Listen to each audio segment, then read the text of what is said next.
big time. They're like, this is great. I do find it somewhat funny, but also very scary that we are now officially on the stage where maybe a couple years ago you'd go, oh, well, this person didn't Sig Heil, so obviously they're not a Nazi too. Well, this person Sig Heiled, but obviously he's not a Nazi. Okay, we've moved on. We've moved on from the person who says Nazi all the time, who, you know, accidentally Sig Heils on the inauguration twice in front of the largest crowd he's ever been in front of the entire planet. We've moved into, yeah, he actually didn't mean it, and he's still not a Nazi. And it's funny because, like, liberals have this weird tendency to only abide by the aesthetics of a certain thing. Liberals, weirdly enough, only care about the optics. They don't actually understand when someone is saying Nazi like, they don't have a tendency to look at that and go, yeah, that's like, you know, this is fascist, this is reactionary, this is racist, I'm not invested in this at all. I don't care what this person has to say. But even on the optics front, it seems that there are still people who have been hit right in the face with what is going on. Like, this is the equivalent of just having a swastika tattoo, and they're still going, I'm not convinced. I don't know what will convince you if this does not. This is the equivalent of saying, well, it's the swastika is, you know, historically a Buddhist symbol of peace. Maybe he's a Buddhist. Maybe I was unfamiliar, but he is a Buddhist, I think. I'm not an emotional thinker, okay? Like, so I can't appeal to people emotionally. But what I can say is that every part of my logical brain is telling me that this was not an intentional Nazi salute. This was not any nod at any sort of, like, Hitler, Nazi stuff at all. And it was just Elon being stupid. Yeah, he also is a... full-blown Nazi. I'm not one of these Holocaust deniers. I think the Holocaust probably happened. He's not a full-blown Nazi. He's like one step short. 99% certainty it happened. And he doesn't have a truncheon and a fucking... For normal people, when someone says, oh, I think the Holocaust probably happened, people get freaked out. I don't know if Asmogul realizes that at all. Like, this is nutty, man. This is a dangerous game. This is a very, very, very dangerous game to play. I like that the second era of the Burger Reich has started off with a bang, you know? But yeah, you got the New York Times going, Elon Musk ignites online speculation over the meaning of hand gesture. Like, Elon Musk Sig Heils is the actual thing that took place. The Burger King Reich. Do you think the suit was deliberate or just autism? I think I'm gonna call them that, the Burger King Reich. Absolutely is an ideologically committed racist fascist. Yeah. Okay, whatever version of that he is, I do not care. You can call it a Nazi, you can call it a fascist, a small amount it does not or matter. a large amount. I 100% think that he is, and it would be very shocking to prove that he is not. It would be a very difficult task to prove that he is not, especially considering that he has done so many things. Yeah, what is it? Is it the smartest man in the world, or did he not do it on purpose? No, I don't think Elon Musk is a particularly smart individual, but I do think that he is very racist, and I think he thought he could hit that and, you know, basically have some semblance of plausible deniability, but he failed to do it in a way where there was any plausible deniability whatsoever. And now everyone that saw it are like, oh, dude, you're a Nazi, you know? But of course, all of the institutional defenders who are tasked with supposedly combating anti-Semitism have decided to defend Elon. Why? One must ask the question, why is the ADL defending Elon Musk? It's because he's pro-Israel. That's it. That's it. That's all it takes. But aren't Israeli Jews... Dude, you can be a anti-Semite and support Israel. Many anti-Semites support Israel, okay?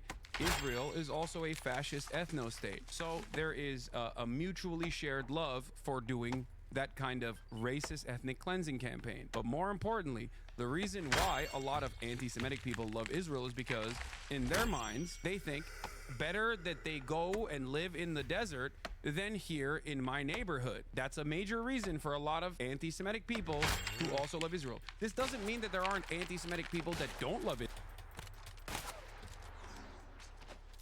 Israel? There certainly are. Plenty. A ton of Eastern Europeans work with the Nazis, even though the ideology explicitly dehumanized them. Yeah, I mean, there's that too. But also, the other reason why plenty of anti-Semitic people love Israel is because Israel fights against their other enemies. They fight against their other enemies, the Muslims. The way they see the situation is like, oh, let the Jews fight the Muslims, you know? We hate both. Let them fight.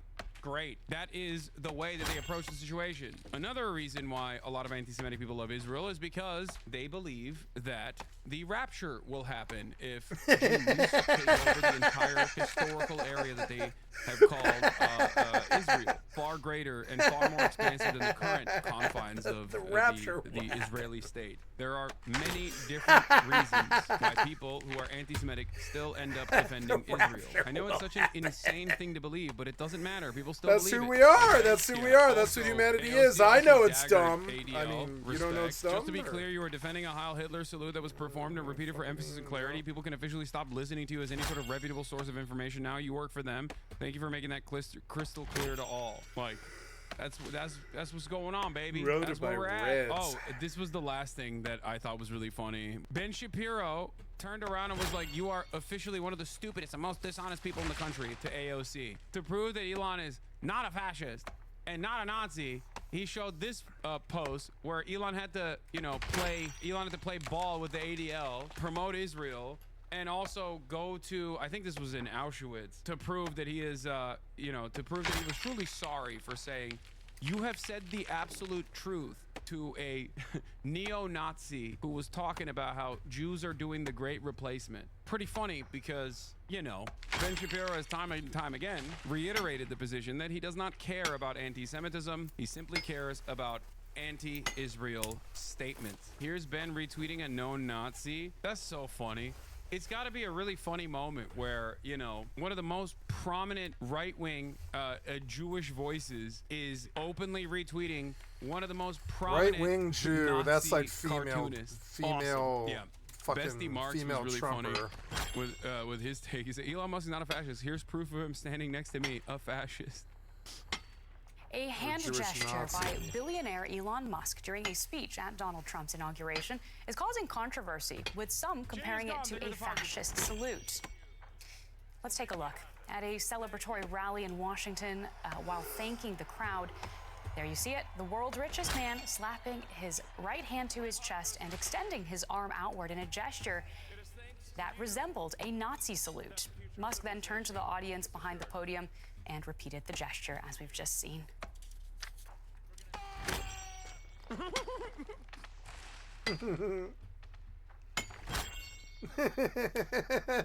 That's so dumb that they put... Not only is he a Nazi, but nuclear levels of cringe. Pick a struggle, dog.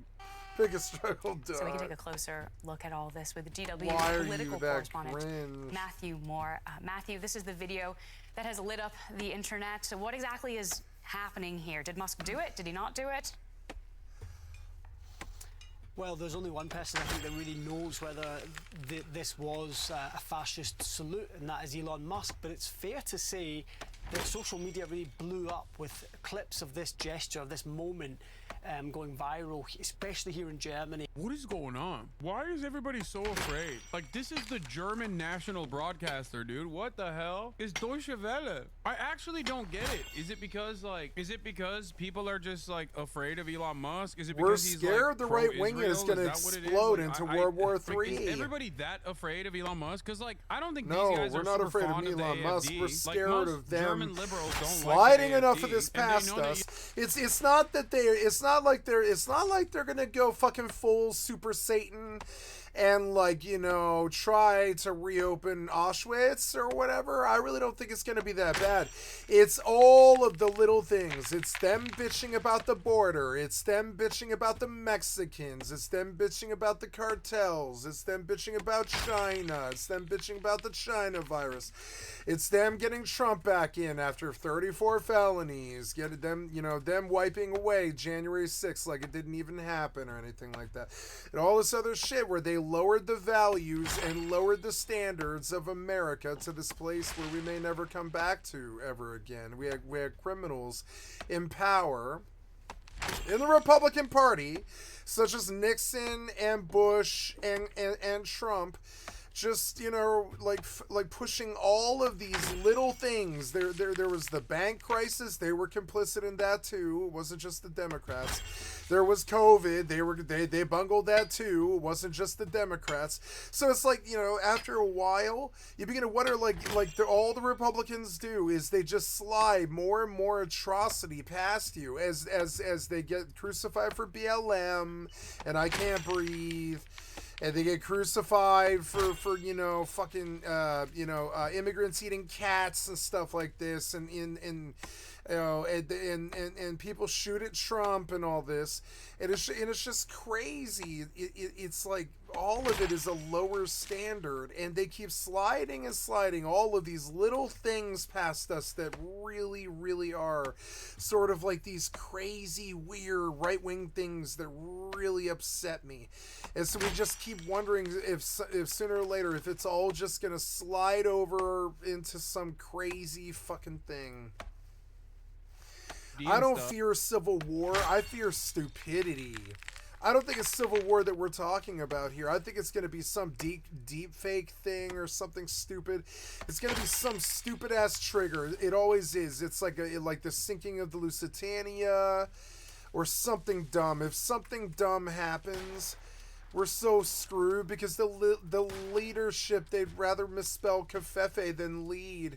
They've been dead slot for so fucking long, and that's what I'm afraid of. I'm afraid of all of these little things eventually breaking our backs, being the straw that eventually breaks the camel's back. Is just all these little things that they did.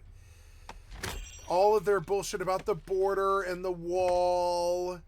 All of their xenophobia about fucking, you know, Venezuelans, as if Venezuela wasn't a living hell just now and that they've got refugees.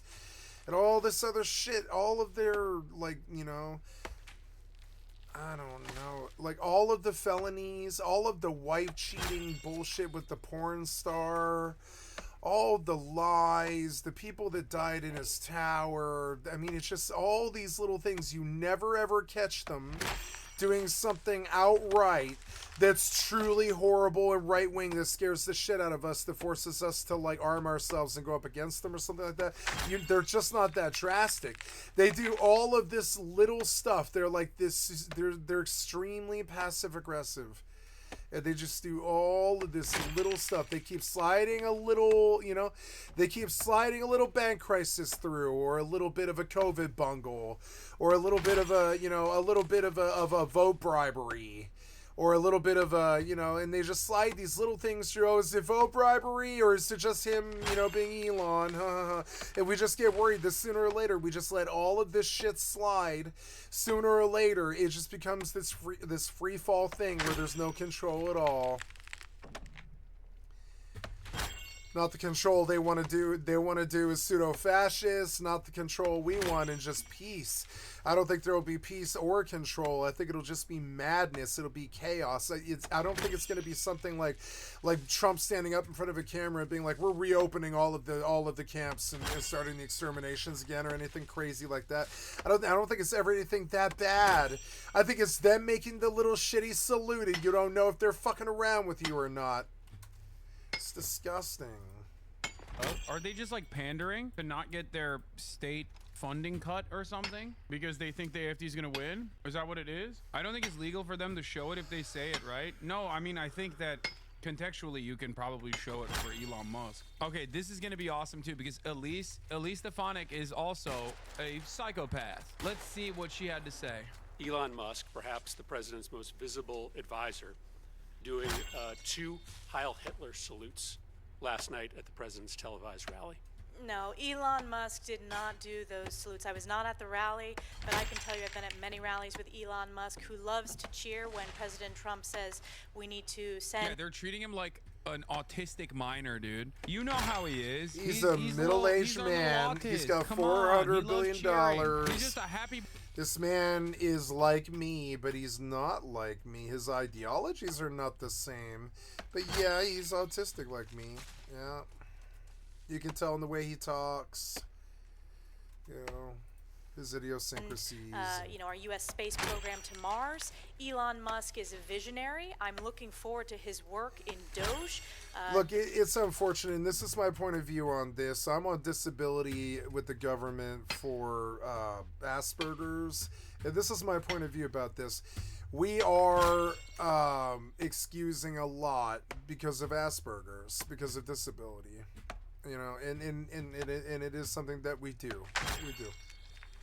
We try to keep autistic people in our culture, and we try to help them, and we try to accept them and get them along, like me. We help people like me get along. And so, yeah, I want to be supportive of Elon when he says crazy things, because I know he's not that normal. But then when it's a you know, it's a barely concealed bird. It's a bird whistle. It's a dog whistle. Excuse me. It's a dog whistle. It's a dog whistle. That's what it is. It's literally a dog whistle. It's a dog whistle right in fucking public. It's disgusting. Only the right wing could ever cotton to it. It's really weird. The Department of Government Efficiency, and look forward to looking how we can be more efficient and effective. But that... My dad's a lib and he's straight up drafting ADL hate mail over this. Good. I'll take it wherever I can get. Let this be a radicalizing moment for your family members. It is such an obvious, glaring display of pro-Nazi symbolism that is being completely swept under the rug by the most morally bankrupt individuals you've ever seen, who would never in a million years give up on the opportunity to declare every Jewish college student that dares protest Israel as the most anti-Semitic Hitlerian people alive in Western society that must be violently burned. That is simply not the case. And to say so is the American people are smart. They see through it. They support Elon Musk. We are proud to be the country of such successful entrepreneurs. That is one of our greatest strengths. Yeah, say just like Henry Ford. Come on, Elise. Elon Musk is carrying on the proud tradition of titans of industry such as Henry Ford.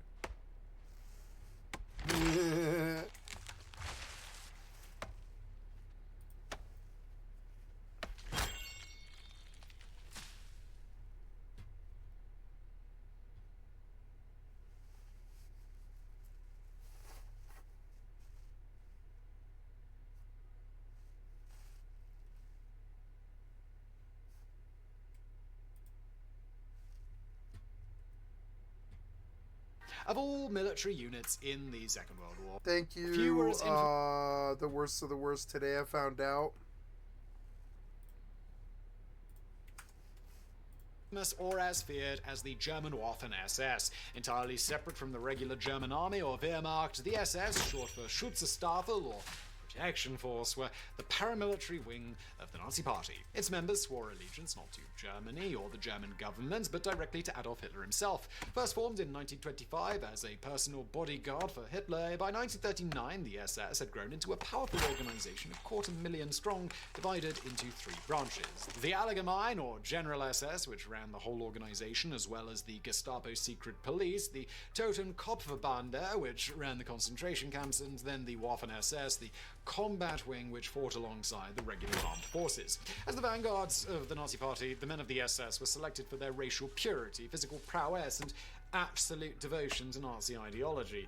As Reichsfuhrer Heinrich Himmler, head of the SS, explained, one basic principle must be the absolute rule for the SS man. We must be decent, loyal, and comradely to members of our own blood, and to nobody else. What happens to a Russian or to a Czech doesn't interest me in the slightest. Recruits' family trees were rigorously scrutinized for even a single drop of Jewish blood, and in the early days, even a single tooth filling could disqualify a candidate from serving. Though as the war ground on and the SS grew increasingly desperate for men, its standards would relax substantially, with even Muslim volunteers from the Balkans being allowed into its ranks. As soldiers, Waffen-SS troops underwent a brutal training regime to forge them into perfect warriors, tenacious, cunning, contemptuous of danger, and courageous to a fault. While this tenacity and zeal made Waffen-SS a formidable fighting force, it often proved counterproductive. For instance, with their refusal to retreat in the face of battle, resulting in disproportionately high casualty rates. Their fanaticism also made them merciless towards their enemies, with Waffen-SS units committing countless atrocities against enemy prisoners and civilians over the course of the war, especially in Poland and the Soviet Union. One atrocity committed in France in the summer of 1944 was so heinous that it shocked the SS and the Wehrmacht High Command to their core and prompted the Nazis to investigate their own men for war crimes. The town of Oradour-sur-Glane lies in the Haute-Vienne department of southern France, around 10 kilometers northwest of the famous pottery center of Limoges. A sleepy market village of less than 1,000 people, for most of the war the town was all but untouched, with life carrying on much as it had for hundreds of years. But all of that would change on the 10th of June 1944. 4 days earlier, on the 6th of June, Allied forces landed on the beaches of Normandy as part of Operation Overlord, the largest amphibious invasion in history. Prior to the invasion, a massive Allied deception campaign called Operation Bodyguard had convinced the Germans that the actual landings would take place in the Pas-de-Calais, leading German commanders to station their units far away from the Normandy coast. Among these units was the 2nd SS Panzer Division Das Reich, which had recently been transferred from the eastern front to the southern French town of Valenciennes-d'Argens for refitting.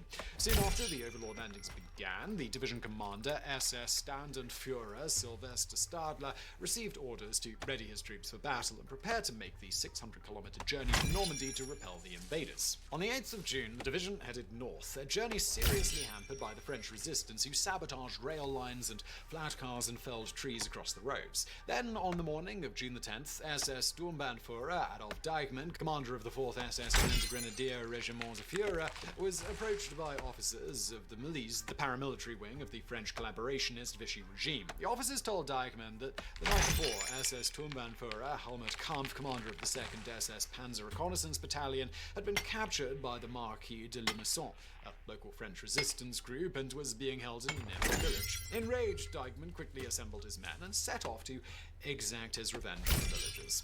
Brutal reprisals against civilians for sheltering and assisting partisans was official policy with the Nazis in its occupied territories. Exactly 2 years prior, following the assassination of SS Obergruppenführer Reinhard Heydrich by Czech agents trained and equipped by the British, the nearby village of Lidice was liquidated by the SS, with 340 of its residents being either shot in place or sent to extermination camps, and the town itself was razed and erased from all maps. Oradour-sur-Glane was not even the only reprisal committed by the Das Reich division that month. On June the 8th, resistance fighters captured the town of Toul, only for it to be retaken the next day by the 2nd SS Reconnaissance Battalion, who proceeded to hang 99 villagers. On the 10th of June, SS soldiers were fired upon from the church tower while passing through the town of Marcellat, leading to 27 villagers being executed. But the massacre in Oradour-sur-Glane that was about to unfold was by far the largest, most methodical and most brutal ever to be committed on French soil in the entirety of the Second World War.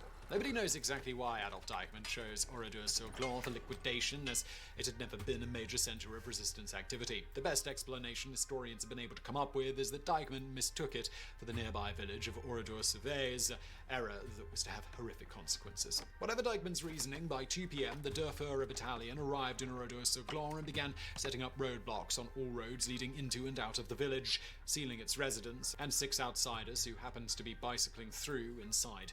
The villagers, many of whom were in the middle of their midday meal, were confused by the sudden invasion, but as the Germans had hardly bothered them before, few panicked or attempted to flee. Once the village was sealed off, Deichmann made his way to the town hall and informed the mayor, Jean de Certeau, that he was conducting a check of identity cards and that the villagers were to assemble in the main square. At de Certeau's instructions, the town crier, Jean de Pierrefiche, set off around town with an SS trooper, beating his drum and calling for the villagers to follow Deichmann's orders. Nobody was exempted. The head teacher at the girls' school, André Benet, was dragged from her sickbed with a high fever and forced into the main square in a nightgown. Another man, Clément Broussardier, was dragged from the barber's chair in the middle of a haircut. When he tried to collect his bicycle, he was ominously informed, "You won't be needing it anymore."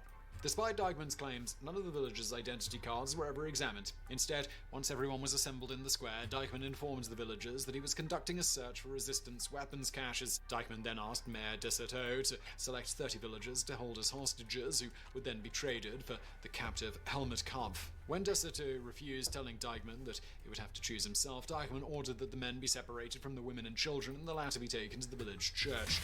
The men were then divided into 6 groups and marched out to various sheds and barns scattered around the town. While most of the villagers cooperated with the Germans, a handful chose to flee as soon as they arrived. Among these was Marshal Broussard, who took a circuitous route out of the village to avoid being seen by the approaching troops. At one point, Broussard crossed paths with the mayor, who asked him where he was going.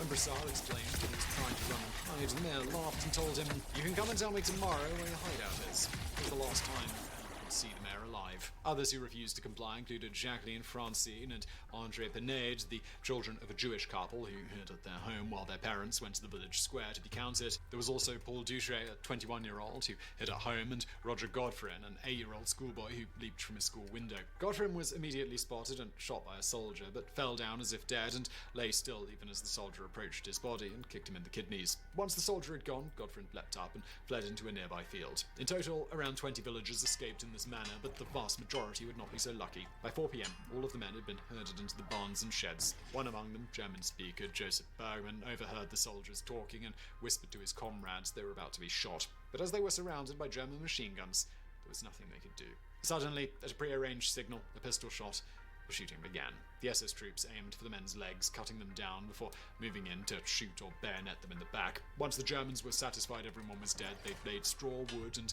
other fuel atop the bodies and set the sheds alight. Though badly wounded, 6 men were still alive and able to move. Robert Habras, Marcel Dartho, Yvon Roby, Clément Bressedier, Mathieu Barry, and Pierre-Henri Potron. Potron was the first to flee, but was immediately spotted and shot dead. The others, however, managed to escape and hid in a rabbit hutch until 7 that evening, when finally they were able to flee into the surrounding countryside. In all, 190 men died in the sheds and barns. Meanwhile, the women and children were led to the village church, the SS troops looting and desecrating the building before cramming their prisoners inside. 47-year-old Marguerite Refonche, the only woman to survive, described what happened next. Around 4 p.m, a few soldiers brought into the nave, close to the choir, a large box from which hung strips which trailed to the ground. When the trailing strings were lit, the device suddenly exploded with a loud bang and gave off thick, black, suffocating smoke. Women and children, half choking and screaming in terror, rushed to those parts of the church where the air was still breathable. It was thus that the door to the sacristy was broken down under the irresistible pressure of a terrified crowd. I followed them and sat down on a step. My daughter joined me. The Germans saw that people had escaped into the room and cold-bloodedly shot down everyone who was hiding there. My daughter was killed where she stood by a shot fired from outside. I owe my life to closing my eyes and feigning death. Firing burst out into the church. Then the straw, firewood, and chairs were thrown in a heap onto the bodies lying on the flagstones. I'd escaped the slaughter unwounded and took advantage of a cloud of smoke to hide behind the altar. In that part of the church, there were 3 windows. I went to the middle one, the biggest, and with the aid of the stool, used to light the candles, tried to reach it. I don't know how, but my strength was multiplied. I heaved myself up to it as best I could and threw myself out of the opening that was offered to me by the already shattered window. I fell about 10 feet. When I looked up, I saw that I had been followed by a woman who was holding out her baby to me from the window. She fell down next to me, but the Germans, alerted by the child's cries, fired at us. The woman and the child were killed. I myself was wounded as I made my way to a nearby garden. I hid amongst some rows of peas and waited in terror for help to arrive. That was not until the following day, at about 5 p.m. In all, 248 women and 205 children perished in the burning church. Along with the men in the sheds, the total death toll was 642. That evening, the SS troops looted and partially razed the village before returning to their base, where Deichmann delivered his report to Division Commander Stadler. Stadler's reaction, however, was not what Deichmann expected. I'm extremely shocked by this report and shaken to the core. Deichmann, this may cost you dearly. I'm going to ask the Division Court at once for a court-martial investigation against you. I cannot allow the regiment to be charged with something like this. News of the massacre soon reached the Vichy government and the SS and Army high commands, all of who agreed that Deichmann had grossly exceeded his orders and called for his immediate court-martial. Indeed, no less a figure than Field Marshal Erwin Rommel, the legendary Desert Fox, volunteered to preside over the trial. But it was not to be. On June the 29th, Adolf Deichmann was killed by a shell splinter while fighting Allied forces near Neuers, and within a month, most of the SS men who had participated in the massacre were also dead. With no one left to try, the investigation was quietly dropped. The Oradour-sur-Glane massacre first came to the attention of the Allies thanks to one Lieutenant Raymond Murphy, an American B-17 bomber navigator who had been shot down in April 1944 and was being sheltered by the resistance in the area. After witnessing the aftermath of the atrocity on August the 6th, Murphy was finally flown back to England, where on August the 15th he completed his final report, stating, "About 3 weeks ago I saw a town within 4 hours bicycle ride up the Gerbeau farm, the resistance leader Camille Gerbeau, where some 500 men, women and children had been murdered by the Germans. I saw one baby who had been crucified." The incident would not come to trial until January the 12th, 1953, when 65 of the surviving soldiers involved in the massacre were brought up on charges of war crimes in the French city of Bordeaux. However, the affair was to prove emblematic of the fractured nature of post-war France and Europe as a whole, failing to deliver any sort of satisfactory justice. For one thing, only 21 defendants were physically present at the trial, the rest having fled to communist East Germany or the British zone of occupation, where they could not be extradited. There was also the matter of 14 of the accused being from the region of Alsace-Lorraine. This region, which borders Germany and is home to many German-speaking residents, was annexed into the Third Reich following the armistice of 1940. The 14 Alsatian defendants claimed that they had been drafted into the SS against their will and should thus be exonerated of any crimes committed during the war. The final verdict, which found 20 men guilty, sentencing 2 to death and the rest to 10 years in prison or hard labour, caused an uproar across France, with left-wing politicians decrying the sentences as too lenient. Right-wing politicians said that they were too harsh, and Alsace-Lorraine called for the acquittal of its citizens. The pressure was so intense that only a week later, on February the 19th, the French government passed an amnesty law and the 14 Alsatian defendants were released. This in turn sparked outrage in Germany, which argued that if French SS members could be exonerated on grounds of involuntary conscription, then so should German members. Consequently, the remaining defendants were eventually pardoned, and by 1958 all 21 were free men. General Heinz Lammerding, the commander of the Das Reich division who had ordered the policy of retaliation against the French resistance, never stood trial, dying in 1971 following a successful entrepreneurial career in Dusseldorf. In the end, only one man was ever convicted for participating in the massacre, former SS platoon leader Heinz Barth, who was sentenced to life imprisonment in 1983, but released in 1997. The ruins of Oradour-sur-Glane still stand to this day, having been preserved on the orders of French President Charles de Gaulle as a memorial to the horrors of the German occupation. Everything has been left exactly as it was when the Germans marched out of the village, from sewing machines and other household items tossed out into the street during the looting to the burned-out remains of the church and Maire Desauto's car. A museum housing personal items and testimony from villagers was dedicated in 1999, while the new village of Oradour-sur-Glane, population 3,000, was built nearby shortly after the war. While Oradour-sur-Glane was far from the largest massacre of civilians committed during the war, it nonetheless stands as a microcosm of the arbitrary brutality that characterized the deadliest conflict in human history. And of course, it is unique in being the only war crime so heinous that it shocked the Nazis themselves. Hans, are we the baddies? The laziest of dystopian fiction writers could not come up with a more stereotypical army of evil minions. A monolithic, pervasive, fanatical, ruthless force of crack fighters goose-stepping over Europe with skulls and lightning bolts emblazoned on their black uniforms. We are, of course, talking about the Schutzstaffel, better known as the SS, one of the paramilitary units to emerge from the ranks of the National Socialist German Workers' Party, one which eventually grew to become a parallel force within the armed forces, a state within the state, a horde of policemen, judges, and executioners responsible for the killings of millions of so-called undesirables. In today's video, we will find out how the SS were first created, how they evolved into Hitler's most trusted bodyguards, how they tricked and murdered their way into a position of extreme prominence within the Third Reich, and how they differentiated into several little-known and surprising enterprises during it all. The SA and the Stosstrup. The political party, colloquially known as the Nazis, was founded in January 1919 with the unassuming name of the German Workers' Party. During its first rallies, discipline was maintained by loosely organised troops of stewards in charge of protecting party speakers and dejecting hecklers. The party grew in importance and visibility after hiring a certain Austrian painter as its propaganda specialist and rebranding itself as the National Socialist German Workers' Party in February 1920. When the artist formerly known as Corporal Hitler rose to the top position, he saw fit to reorganize the growing number of stewards into a formal paramilitary force. These were the Sturmabteilung, the Storm Detachment, or SA for short. Modeled after Mussolini's black shirts, these troops wore brown shirts instead and were led by Ernst Röhm, a former officer of the German stormtroopers during World War I. And just like their Italian counterpart, Röhm's brown shirts did not limit their operations to protecting party leaders. They actively attacked and disrupted other parties' activities, engaging in massive street brawls against the socialist and communist factions. But the brown shirts became too numerous, too powerful to be fully trusted by Hitler. Besides, Röhm and his acolytes did not hide their revolutionary and anti-capitalist feelings, which could alienate the early financial backers of the Nazis. This is why, in 1923, Hitler ordered the formation of a small personal bodyguard that would answer only to him. They were initially called the Stabsverheer or Security Guard. The group was soon renamed Adolf Hitler Stoßtrupp, the Shock Troop, or as Hitler put it, the first group of toughs. This gang of toughs wore the same khaki uniforms as the SA, but they differentiated themselves by donning a black cap emblazoned with a skull and crossbones badge. This symbol clearly signified that these heavies meant business, but it was also a throwback to Imperial Germany's military tradition. The Death's Head, or Totenkopf, in fact, was a badge used by elite Hussar units. The first leader of the Stoßtrupp was Julius Schreck, a World War I veteran who also acted as Hitler's chauffeur.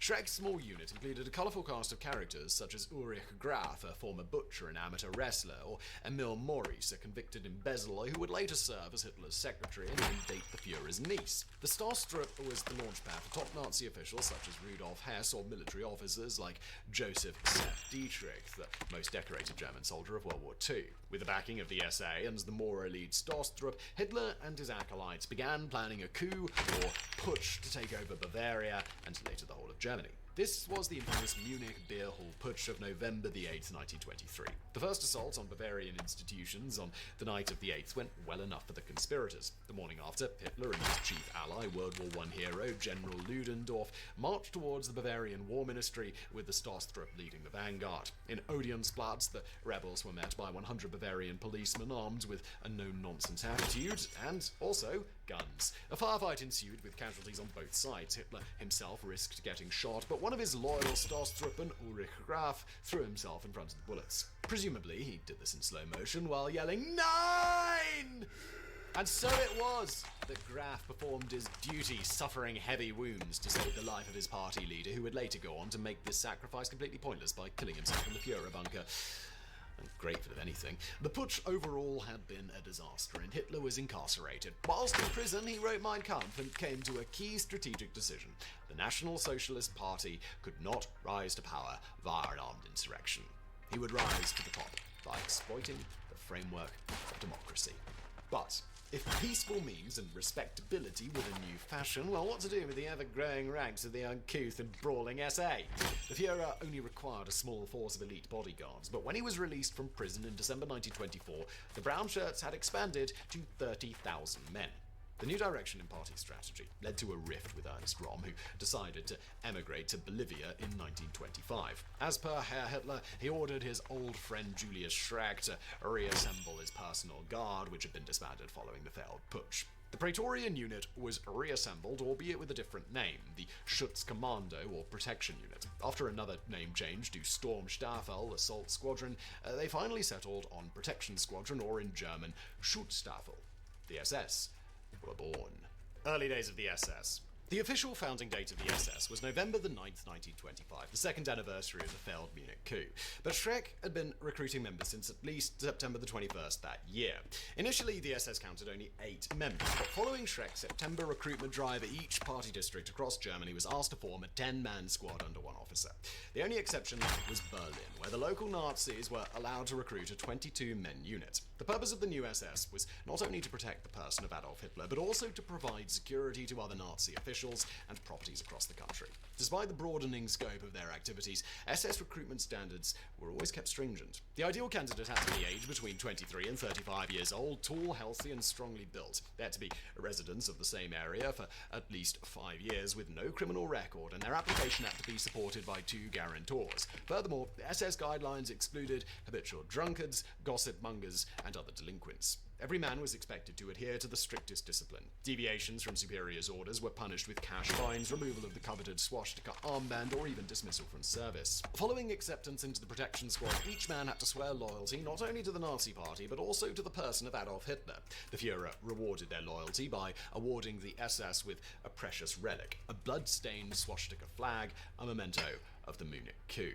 This caused the resentment of the SA, who felt that they had been a much more active part than the predecessors of the SS, the Stoßtruppe. But if the SS had the flag, the SA had, well, the SS. The new leader of the Brown Shirts, Franz Pfeffer von Solomon, in fact, acted as commanding officer to Julius Schreck, head of the SS. Von Solomon asserted his dominance by employing SS troops in the districts as errand boys performing administrative tasks for the party. In spite of this treatment, and in spite of Hitler's newfound desire for respectability, the SS occasionally found the occasion to prove their mettle in street battles. For example, in 1926, the 10-man squad in Dresden had successfully beaten off an attack of 50 communists against the local Nazi officers. In that year, SS leader, or Reichsführer, Julius Schreck, handed over the baton to former Stoss trooper Joseph Berchtold. But the new Reichsführer did not tolerate interference from the SA and soon resigned in favor of his deputy, Erhard Haydn. Under Haydn, the Schutzstaffel underwent a period of decline, with its ranks shrinking from 1,000 to a mere 280 in the span of just 2 years. Moreover, some nasty rumours started circulating about Haydn. Apparently, his uniform had been customised by a Jewish tailor. When such allegations reached the ears of Hitler, he promptly dismissed Haydn.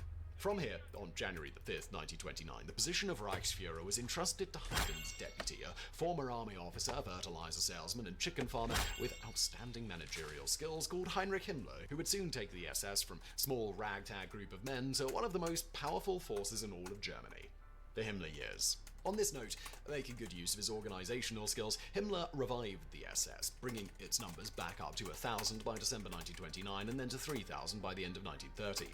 Ideal recruits under Himmler had to be over 5 foot 8 inches tall or 1.73 metres. They had to look outwardly Aryan or Nordic and had to provide evidence of their ancestry going back to January 1800, with officers required to trace their lineage all the way back to 1750 to prove that they did not have any Jewish blood.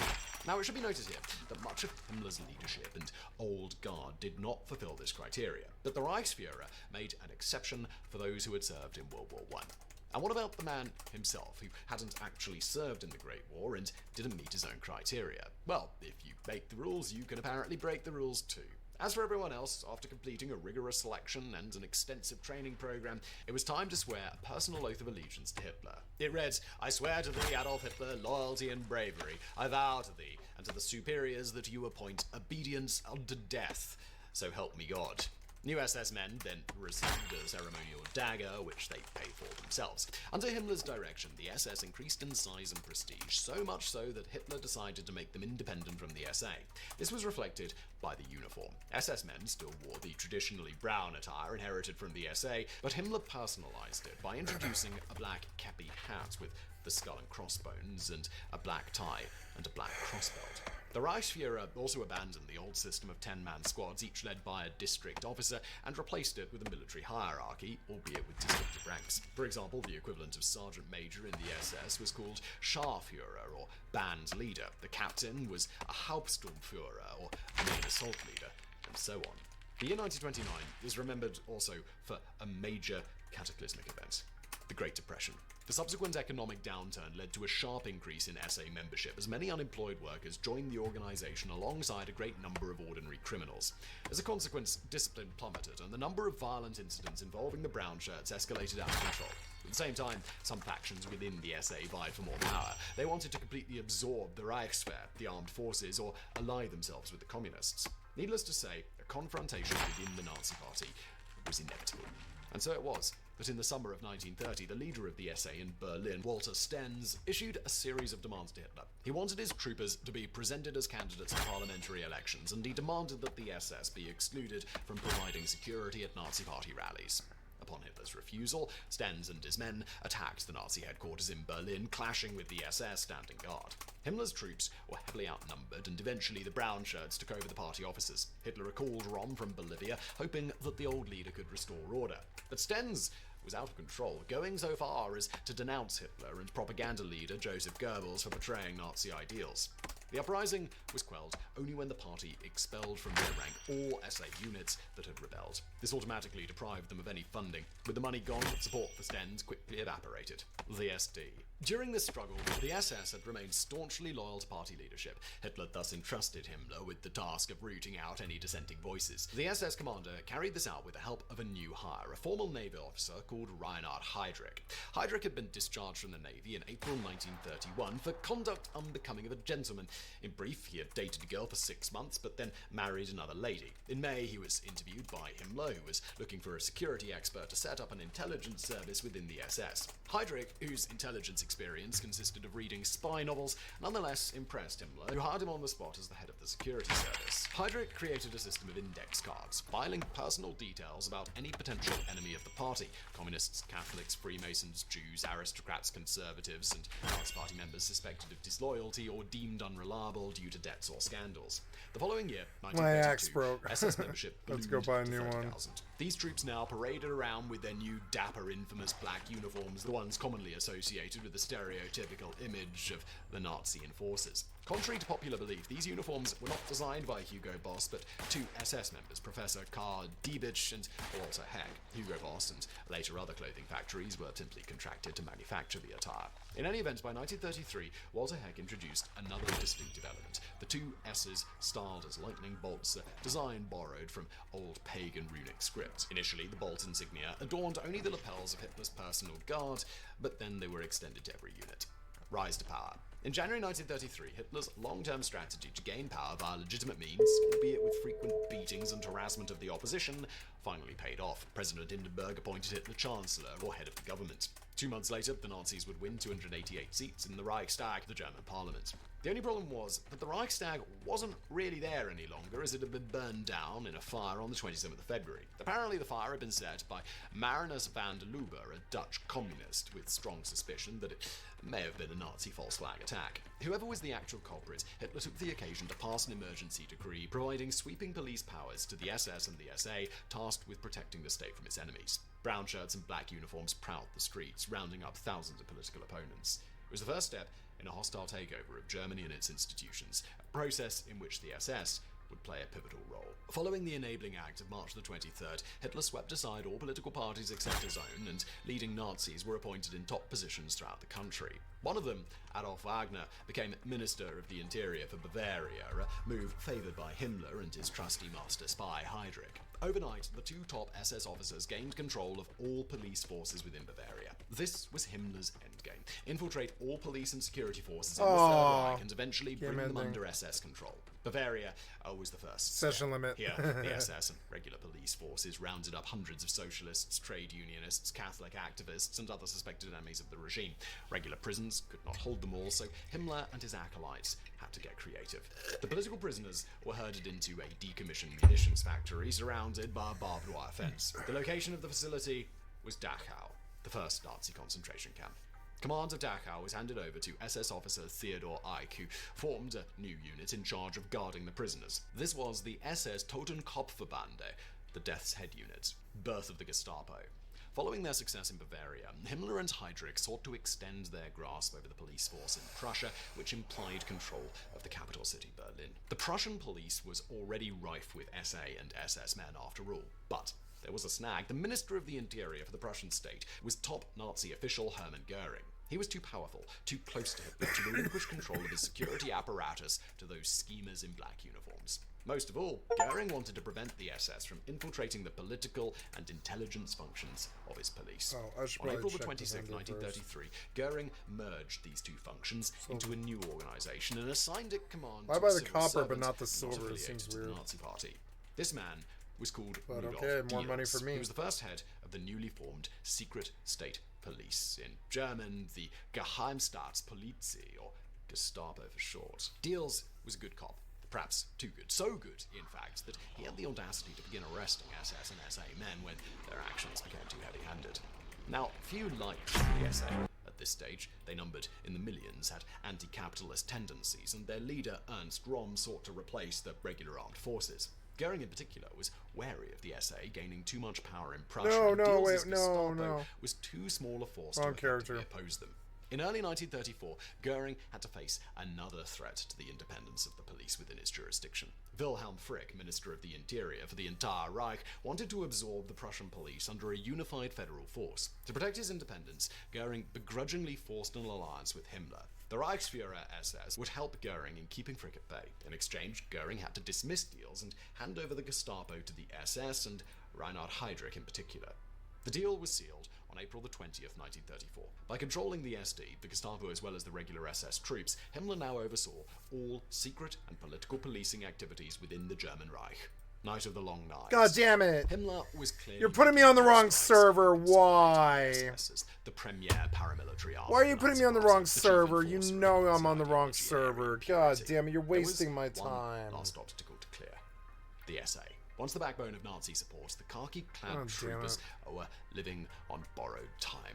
As mentioned earlier, Rom held ambitions for his brown shirts to completely replace the regular armed forces. This did not sit well with the generals, of course, nor did it sit well with Hitler, who needed the general support for his next power move, eliminating the position of president, thus concentrating all executive power within the hands of the Chancellor, i.e. himself. This would have made him the unique, undisputed Führer of the Germans. Sure, Rom had been a trusty ally in the early struggles for National Socialism, but he had grown too ambitious, too anti-capitalist. Furthermore, he was openly homosexual, as were several top SA officers. A regime built on manly traditional values could not abide such deviations from the norm. In February and March 1934, Rom made it clear that he was angling for an appointment as Minister of War. Hitler did not immediately say no and met with him on June the 2nd. At the meeting, Hitler convinced Rom to take a month of leave during July. While the SA leader and most of his officers were chilling out, Himmler and Heydrich were scheming.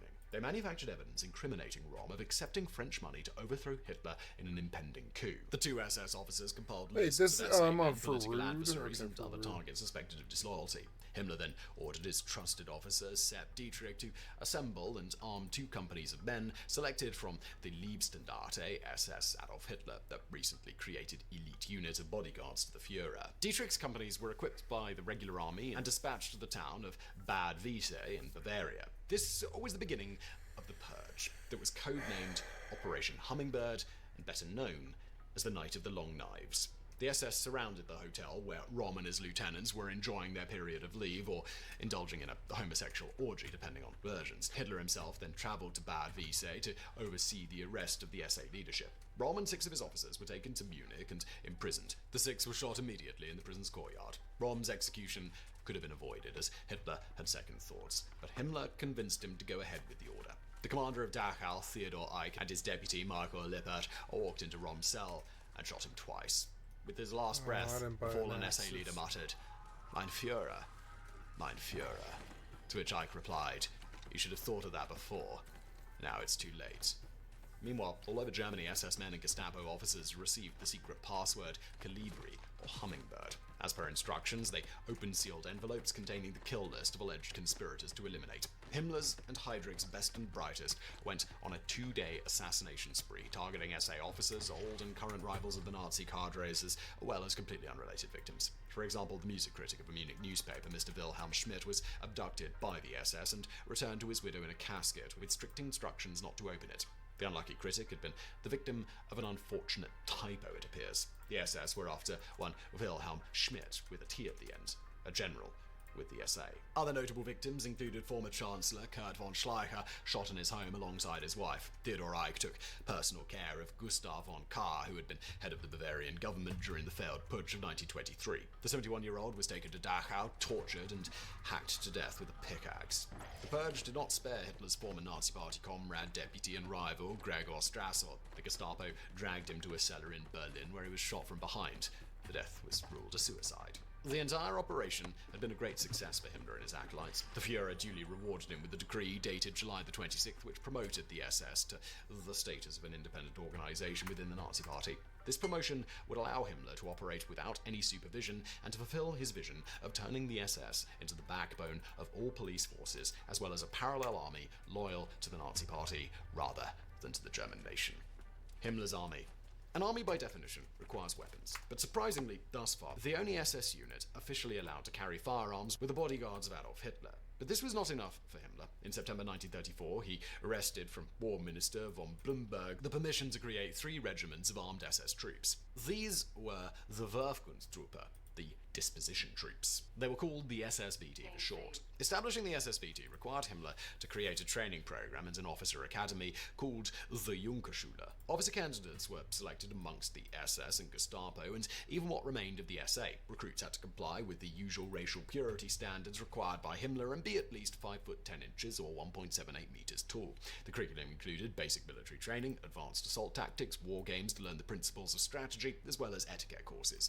Because by day you may be shooting unarmed prisoners in the bag, but come dinner time you better use the right fork with the salad. Classroom training also included hours of political and ideological studies. Recruits had to study Mein Kampf and were indoctrinated on why the Aryans were the natural master race and thus entitled to, well, dump on everybody else. From 1938 onward, the SSVT trainees were allowed to practice their skills by staging large-scale training maneuvers with live ammunition and artillery. Before then, the main method to hone their battlefield prowess was through sport, and lots of it. For example, the SS practiced track and field, rowing, and boxing.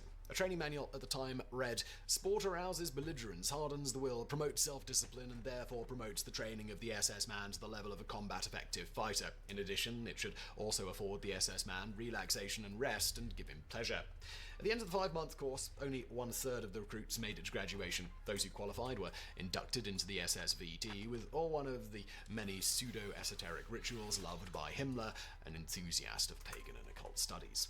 These celebrations were often conducted at night with torches and searchlights illuminating SS insignia and other symbols inspired by Nordic lore. Other landmark events included the Winter Solstice celebration, which replaced the Christian Christmas, and the SS Irrwein, or marriage wine, a sort of pagan wedding ceremony invented by Himmler. These rituals had a powerful effect on the morale of SS troops as it fostered a esprit de corps, a sense of belonging to a powerful, cohesive organization, somehow different and loftier than the average Huns in the street. Or, at least, that was Hitler's intentions. Even before his time, SS but no, they were basically street thugs, wonders though. to prop up the morale of armed units everywhere at any time, and that's drinking alcohol. The SS, alcohol, and sex. Yeah. The SS and the SA before them had formalized their drinking binges into celebrations called fellowship evenings. According to Professor Edward Westerman at Texas A&M University, they promoted internal cohesion, expressed an exaggerated masculine identity, and fostered comradeship amongst perpetrators of mass murder. A fellowship evening. I haven't had this much fun in 3 weeks. Inspection followed by a speech usually delivered by a World War I veteran. After singing Nazi Party songs, participants raised their tankards and beer flowed like there was no tomorrow. Fellowship evening became a staple among concentration camp guards before and during World War I. In fact, the inauguration of Dachau was celebrated with one such event. According to later testimony by camp survivors, drinking sprees went hand in hand with beatings and killings of prisoners as the guards competed to outdo each other. An Auschwitz survivor, Philip Mueller, recalled how the SS threw a fellowship evening in honor of a comrade's promotion to sergeant. The merry companions drank and danced to folk music, one door away from a crematorium filled with bodies awaiting to be burned. A variation on the fellowship evenings were the Siegefahren, or victory celebrations, staged after conducting a mass killing of Jews, Roma, Slavs, or other undesirables. Here, SS troops from all ranks, including senior officers and Gestapo personnel, competed by out-drinking each other and boasting about the number of kills. It appears that both types of drinking rituals were not just meant to cement camaraderie or celebrate achievements, but also a coping mechanism for SS guards who witnessed and perpetrated acts of violence multiple times a day. In a speech in January 1942, Himmler himself acknowledged that the brutal camp duty could damage the character of his fine troops, hence it was important for them to indulge in alcohol to vent steam and maintain discipline. There was another way to avoid the stresses of mass murder, and that was, well, not committing mass murder. SS troops were clearly bound to obey superiors by their oath, but there were reported instances of SS soldiers who refused to participate in violence in the camps and asked to be relocated to frontline duties instead. On this one, those who refused to kill innocents were branded by their fellow troops as little mama's boys, or Schlapsfans. That's German for limp, by the way. Clearly a well-defined, overt masculine identity was of great importance to the SS. Troops were encouraged to marry perfect Aryan Nordic women and breed numerous children for the benefit of the Reich as part of the eugenics program Lebensborn, or Front of Life, launched by Himmler in 1935. Now, we've done a full video on this before, but in short, the program sought out unmarried pregnant women of good racial stock, offering them support to raise their children, as well as trying to recruit others of good Aryan stock to come and be used as the female half of breeding pairs with SS members. During the course of the war, SS men were also encouraged to impregnate women in occupied territory, and their offspring were taken into care by the program. Furthermore, the SS perpetrated the kidnapping of many thousands of children from conquered lands to be raised as Germans in foster homes. The goal of Lebensborn was to curb the decrease in Aryan birth rates. Anything that contributed to that decline was to be actively opposed, which meant that homosexuality was also considered a particularly vile crime. In February of 1937, Himmler boasted to his generals that only 8 to 10 cases of homosexuality per year were recorded in the SS. He hoped to reduce the numbers even further by sending homosexual troops to concentration camps and having them shot while trying to escape. Himmler's estimates were far from accurate, however, as same-sex relationships among Nazi armed units were far more common than their leaders were willing to admit. In 1940, the SS internal courts debated 16 cases of homosexuality and 22 cases in the first quarter of 1943 alone. It appears that, out of all arrests from homosexuality carried out in the city of Dusseldorf, 57% involved an SS or SS. Good old right As wing. World War II progressed, Himmler spoke out about and against gay relationships more often than any other Nazi leader, advocating for the immediate execution of these degenerates. Only in 1945 did he soften his stance by proposing to have offenders sent to the front lines to prove themselves. What? Branching out. Speaking of spicy time, from 1939 to 1942, the SS ran a high-end brothel in Berlin, the Salon Kitty. This was the brainchild of Reinhard Heydrich and his head of counterintelligence, Walter Schellenberg. The original madam of the establishment, Kitty Schmidt, was arrested in June 1939 after smuggling money out of Germany and was offered a deal: either go to a concentration camp or allow the SS to take over. Schmidt complied, and Schellenberg installed dozens of microphones in the bedrooms. He then hired girls arrested by the Vice Squad and trained them on subtly extracting information from high-end clients during pillow talk. Thus, Heydrich and Schellenberg were able to collect confidential information about businessmen, Nazi cadres, and foreign diplomats. Notable clients of Salon Kitty included Galeazzo Ciano, the Italian foreign minister, and Mussolini's son-in-law.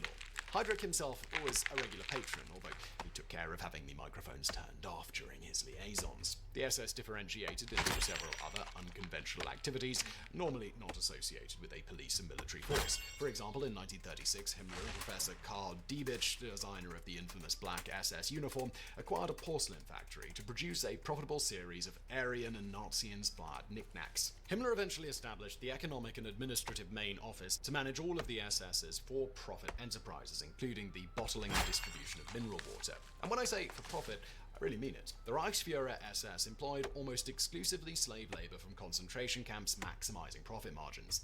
Moving on from there, in July 1945, Himmler branched out into anthropological and archaeological research by founding the Ancestral Heritage Organization. This organization sought to confirm pseudoscientific notions about the superiority of the Aryan race by tracing its ancestral origins. From 1935 to 1935, these researchers conducted expeditions to Finland, Sweden, Italy, the Middle East, and Tibet, among others. Some of these expeditions were limited to studying and cataloguing ancient petroglyphs and folklore. Others sought to prove that the ancient Romans descended from a Nordic race, or that the Buddha had Aryan heritage. An interesting aside here, their activities likely inspired the depiction of a cult-crazed Nazi seeking ancient artifacts in the Indiana Jones films. An SS officer called Otto Rahn did indeed conduct research on the Holy Grail in southern France, but he was never part of this group and was an outspoken opponent of Hitler's regime.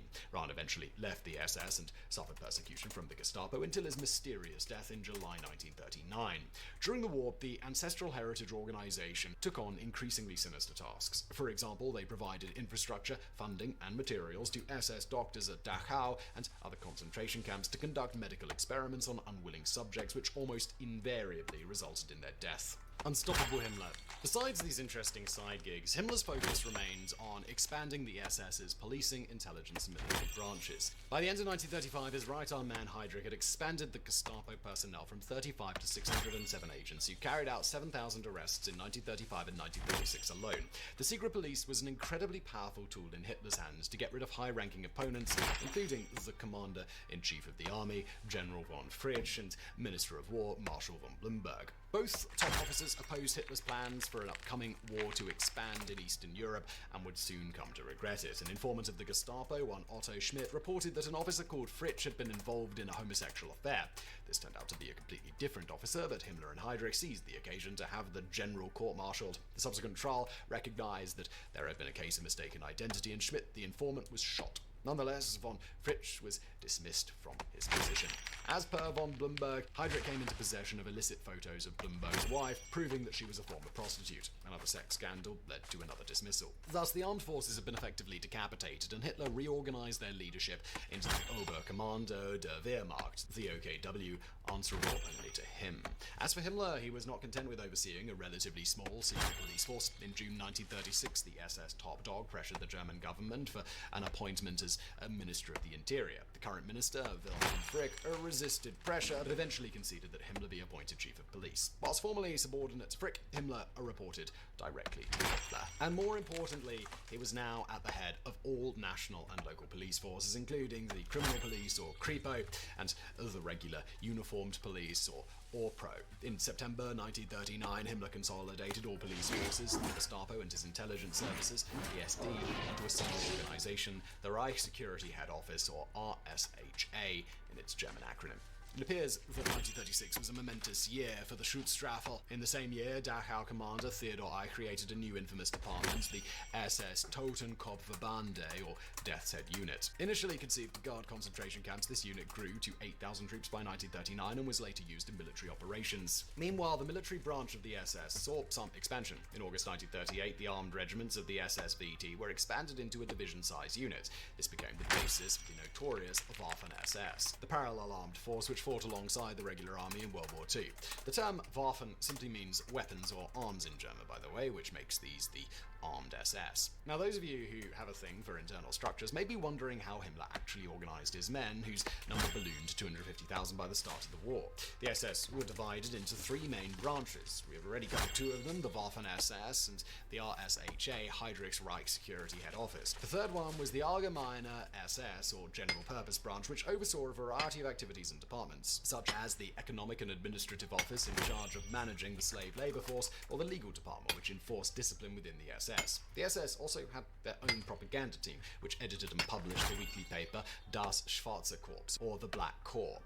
Another key department was the Race and Settlement Main Office, or Russia, or RUSHA, which enforced racial laws amongst SS ranks and planned the settlement of ethnic Germans in occupied lands. Finally, they also conducted an educational program via the Adolf Hitler schools, 12 facilities which educated, or rather indoctrinated, boys and girls ages 14 to 18 on the tenets of Nazi ideology.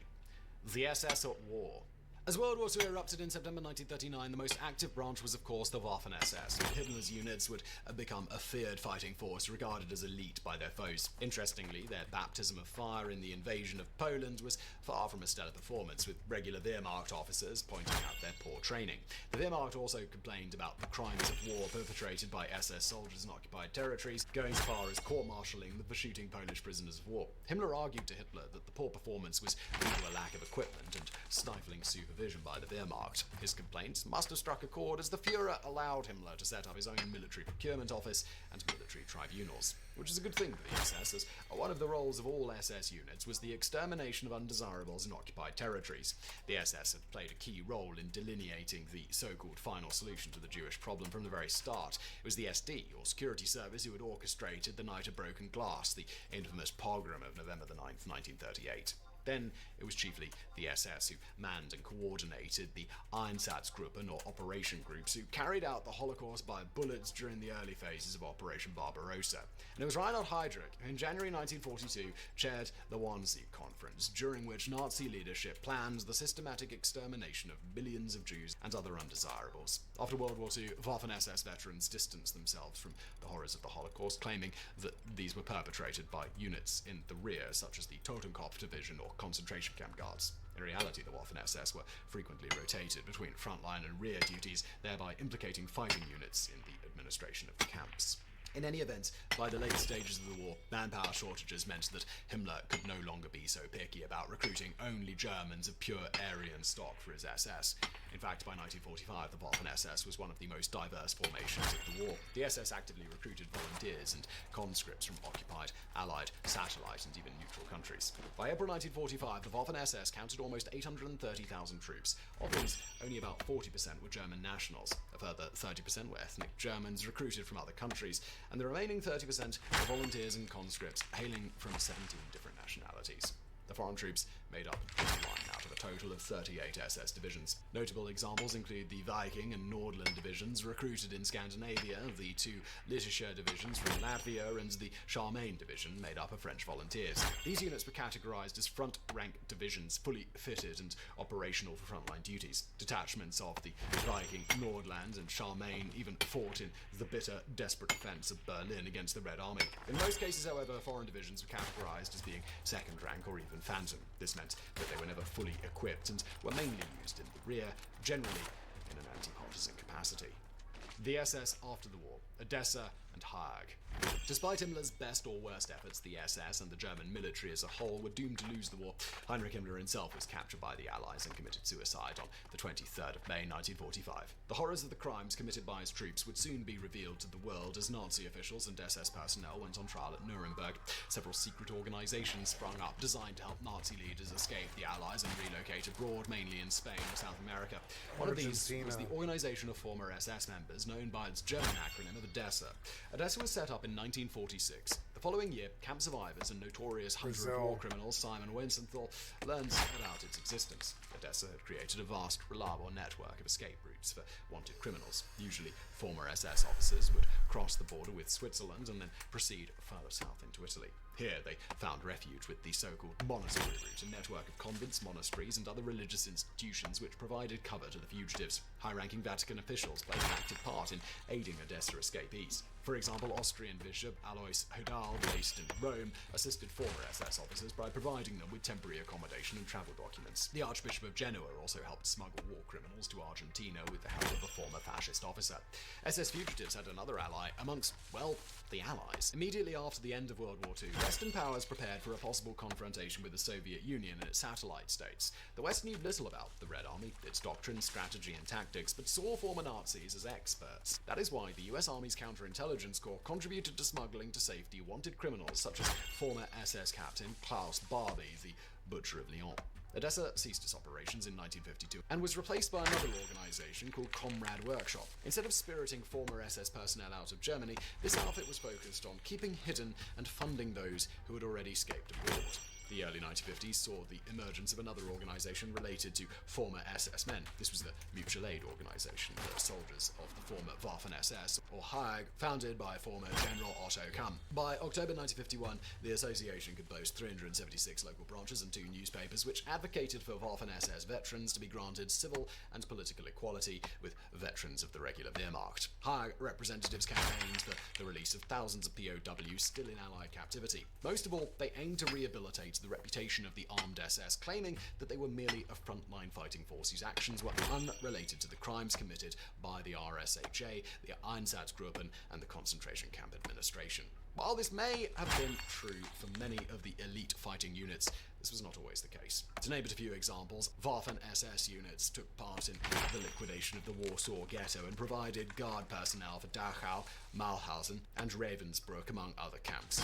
Nonetheless, Haag's lobbying activity struck a chord with the Western powers as the Cold War risked heating up and the rearmament of West Germany became a necessity. Chancellor Konrad Adenauer, surely not a fan of Nazi ideology, realized that he needed the support of veterans across all branches to train and rebuild the West German armed forces. That is why, in his parliamentary speech of August 30th, 1953, Adenauer extended a helping hand to Haag, proclaiming that the Waffen-SS personnel were simply drafted whether they wanted to be or not, and we must learn to distinguish between the Waffen-SS and the SS. His declaration, however, left the government unimpressed. Legally, the Waffen-SS had been a branch of the Nazi Party, and as such, they were not entitled to the same pension schemes as veterans of the Wehrmacht. The Haag continued to campaign throughout the 1950s, staging large rallies. These were nominally aimed at searching for missing comrades, but became an occasion for the revival of Nazi ideology, symbolism, and songs. This revivalism caused embarrassment to Haag leadership, who courted support from centre-right and even centre-left parties, promising the votes of up to 2 million members and sympathizers. These numbers were clearly inflated, as the total number of Waffen-SS members was around 250,000, of which no more than 20,000 ever joined the Hague. Nonetheless, in June 1961, the association eventually lobbied the German parliament into providing a military pension to former SS troops. Following this victory, the Hague was largely successful my in portraying God. Waffen-SS as a multinational anti- Did you hear it? Did you hear what he said? They used lawfare by 1960. Within 30 years of World War II, they were using German taxpayer money to pay ex-SS troopers for their service. Which is just insane. That's the world that I know. That's the governments that I know. I don't trust them. I don't like them. Communist force, a sort of proto-NATO, which kept its hands clean from war crimes. Looming over the Saxon landscape, Castle Colditz is the very image of impregnability. Its solid stone walls 2 meters thick, the sheer cliffs on which it stands plunging 75 meters to the Mold River below. Built in 1506, the castle has been repurposed numerous times over the centuries, serving variously as a noble residence, a hunting lodge, a zoo, a mental hospital, and a tuberculosis sanatorium. But in 1939, Castle Colditz would be put to its most infamous use when it was converted by the Nazis into a prisoner of war camp. Known as Offizierslager 4C or Offlag 4C, the facility was built for the Luftwaffe as a special high-security camp to house the most troublesome, escape-prone Allied soldiers, including many who had participated in the famous Great Escape from the Stalag Luft 3 as depicted in the 1963 film. Heavily guarded and located 640 kilometers from any border, it was thought to be escape-proof. But, as the characters in The Great Escape point out, this policy of putting all the rotten eggs in one basket simply served to concentrate the greatest escape artists in the Allied forces in one place, and over the course of the Second World War, Castle Colditz would play host to some of the most audacious escape attempts in history. These attempts varied wildly in scale and sophistication. Some simply faked physical or mental illness to be repatriated back home. Others hid during activities outside the castle walls and slipped away at night, such as French Lieutenant Alain de Rey, the first successful escapee from Colditz, Dutch Lieutenant Hans Larai, who hid under a manhole cover during outdoor exercises, and British Lieutenant Airey Neve, who hid in a hole under the camp stage during a prisoner theatrical performance. On September the 8th, 1942, prisoners were ordered to pack up their excess belongings into crates to be placed into storage. Seeing an opportunity, British Flight Lieutenant Dominic Bruce, the smallest man in the camp, crammed himself into a Red Cross packing chest only 1 meter square. The box was left in an unguarded storeroom for the night, whereupon Bruce emerged and escaped out a window using a bedsheet rope, leaving a note on the crate that read, "The air in Colditz no longer pleases me, auf Wiedersehen." He was recaptured a week later, trying to stow away on a ship in Danzig. Earlier in 1940, Lieutenant Anthony Allen had himself sewn into a mattress that was being carried out of the camp for disposal. Once outside, he cut himself free and escaped while wearing a homemade Hitler Youth uniform. He made it as far as Vienna, even hitching a ride with an SS officer before running out of money, and hungry and exhausted, he turned himself in. Many prisoners mocked up German uniforms and other disguises as part of their escape attempts. In 1942, French Lieutenant André Perraudot discovered that he bore a striking resemblance to the camp's electrician, Willy Ponert, and decided to impersonate him. On December the 28th, his fellow French officers blew a fuse in their quarters. When Ponert was duly summoned, Perraudot donned an identical uniform and toolbox and attempted to walk out the front door. Unfortunately, the camp had recently implemented a policy of issuing special tokens to outside workers, and when Perraudot was unable to produce his, the game was up. An even more audacious attempt was made earlier on June the 5th, 1941 by French Lieutenant François Boulet, who attempted to walk out of the castle grounds dressed in full drag. He had almost reached the neighbouring town when he dropped his pocket watch, causing a nearby British prisoner to call out. But when Boulet failed to respond and started hurrying away, the German guards became suspicious and discovered the ploy. Other escapes required considerably more planning and coordination. A common practice at the camp was for various prisoners to become ghosts, pretending to escape but remaining hidden in the castle so they could secretly assist with real escapes. On one occasion, Dutch officers sculpted a pair of clay heads, which, when dressed in officers' greatcoats, stood in for 2 prisoners during roll call, the other prisoners concealing the escapees as they crawled into a manhole in the castle yard. That night, the escapees evacuees emerged from the manhole and fled while the ghosts took their place, delaying discovery of their escape for as long as possible. Colditz also saw its share of traditional tunneling attempts, the largest of which was carried out by 9 French officers starting in 1940. The tunnel started at the castle's clock tower, whose central shaft extended down into the cellar. Due to previous escape attempts, all the doors to the tower had been bricked up, but it was still accessible from the attic, inadvertently creating an ideal secret area from which to stage the tunneling. From the cellar, the tunnel extended horizontally 4 meters until it hit impenetrable bedrock, then vertically towards the chapel floor 13 meters across the chapel, then down another 5 meters, then 44 meters outside the castle grounds. The tunnel was lit along its whole length by electric lamps wired into the chapel's power supply. Tunneling continued until 1942, when the Germans, who could hear the digging through the stone foundations, finally searched the clock tower and discovered the tunnelers. But it seems that it was the French who got the last laugh, for over the course of their 2 years of tunneling, the prisoners had managed to drink every bottle of wine in the cellar and replace their contents with urine.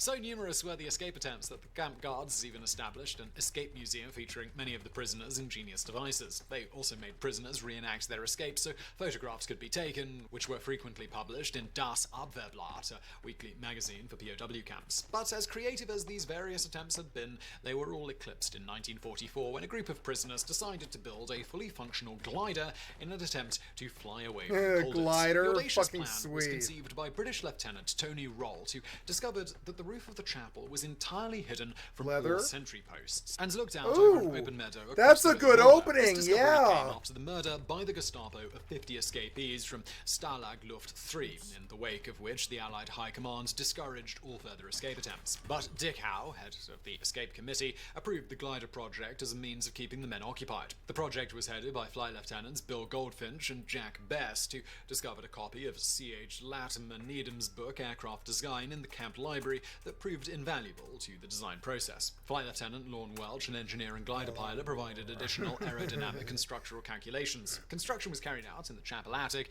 with a false wall being constructed to hide the glider and the men's tools. As the guards were more accustomed to searching for tunnels, the builders were confident that they would not be discovered, but nonetheless a system of signals and an electric alarm system was established just in case. The glider structure was built of floorboards, bed slats, and any other scraps of wood the men could get their hands on, covered in cotton blanket ticking. Grain from the men's rations was boiled into a starchy paste and painted on the cloth to seal it, while control cables were fashioned from electrical cables stolen from disused sections of the castle.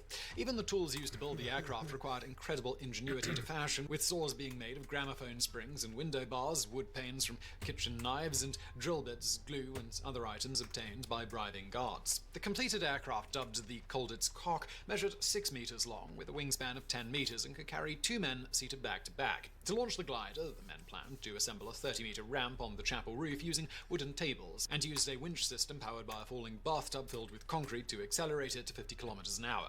After cutting away the launch rope, the crew would glide the some 200 meters across the river to the neighboring meadow and make their escape. While the flight was scheduled for the spring of 1944, by that time American forces had arrived in the area and the escape was called off, though the glider was kept on hand in case the castle's liberation was delayed and the prisoners had to send a message to the Americans. Only one photograph of the Colditz Cock exists, taken by American newspaper correspondent Lee Carson. They built a glider out of Soon after, the nothing. castle fell under the control of the Soviet Red Army, and the ingenious glider was never seen again. Though the original Colditz Cock never flew, recent experiments have proven that it would have worked. In 1999, Southdown Aviation Limited built a full-scale replica based on Bill Goldfinch's original. Yeah, but what do you do with the glider, though? You send out one dude with some information from the prison camp, like this is where we are, I guess, is what it is. Oh, guts. Beat me. Damn it.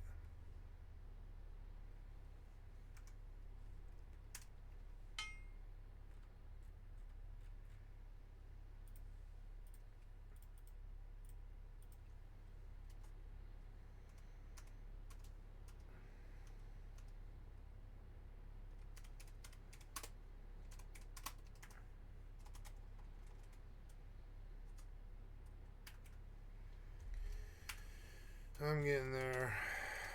I'm alright.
I think I'm going to turn off the sound of this game because it's just obtrusive, kind of. It's space, it doesn't need sound.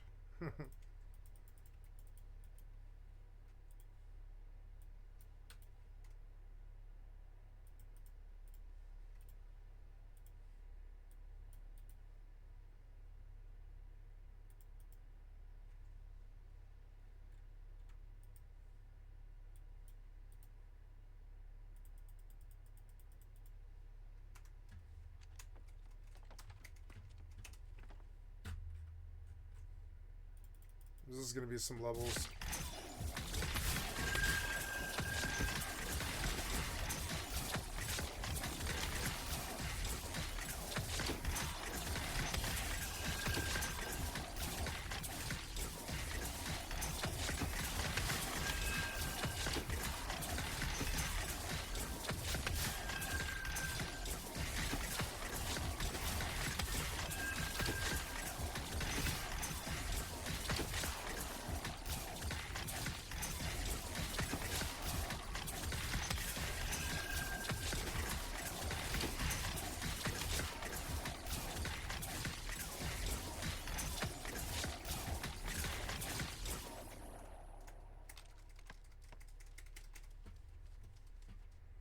Starting to slow down now, damn it.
Get down there, right?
What was that? Oh, because I canceled when you unmoved. I forgot the mechanic. Oh god, this is taking forever. I don't know if I can make it the last 5 levels. I'm gonna try. So this cool little glider, it would be a good one-man way to get like Hogan out of Hogan's Heroes and get Hogan to the mainland and tell them where you are, what's going on, how many allies are there, how bad of a problem it is, all this other stuff.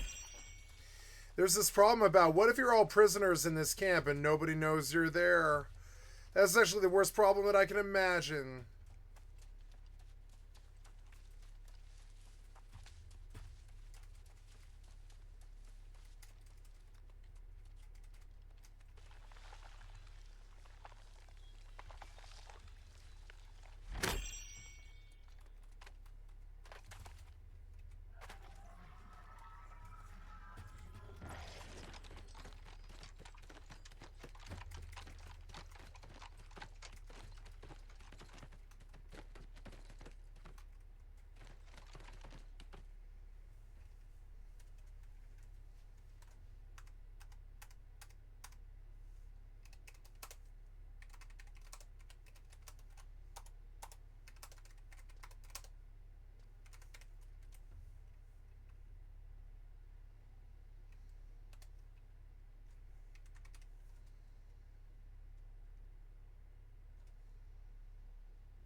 I'm not gonna say it, it's just negative. It's also 5 in the morning. Or whatever it is. Yeah, what time is it? It's 4 in the morning. I should go to bed. I'm not gonna make 65. I made a good chunk of it, but I didn't make it. Or well, I could go late. I could probably make it by 7. This was kind of a bad day. It went on, and I lost like an hour. I would be done a little bit earlier. But I lost an hour because of fucking internet problems, like almost every day.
Blueprints, which was successfully flown at RAF Oddham on February the 2nd, 2000 for a Channel 4 documentary. On March the 17th, 2012, another full-size replica, this time radio-controlled, was successfully flown off the chapel roof at Colditz Castle and made a perfect landing in the meadow across the river, fully validating the remarkable skill and ingenuity of the camp's prisoners. By the time Colditz was liberated by American troops on April the 15th, 1945, an estimated 36 prisoners had made home runs, making it all the way back to Allied lines. Incredibly, in the 6 years the camp was in operation, only 1 prisoner was killed while escaping. British Lieutenant Michael Sinclair, who in September 1944 was shot by a sentry while trying to climb over a barbed wire fence. But the hundreds of other failed escapes were not in vain. Allied aircrew swore an oath that, if captured, they would make every possible attempt to escape. The intent was not only to make it back home, but to harass the enemy and tie up troops and resources that would have been otherwise used on the front. Escape attempts also helped boost morale by keeping the prisoners occupied and staving off idleness and boredom, and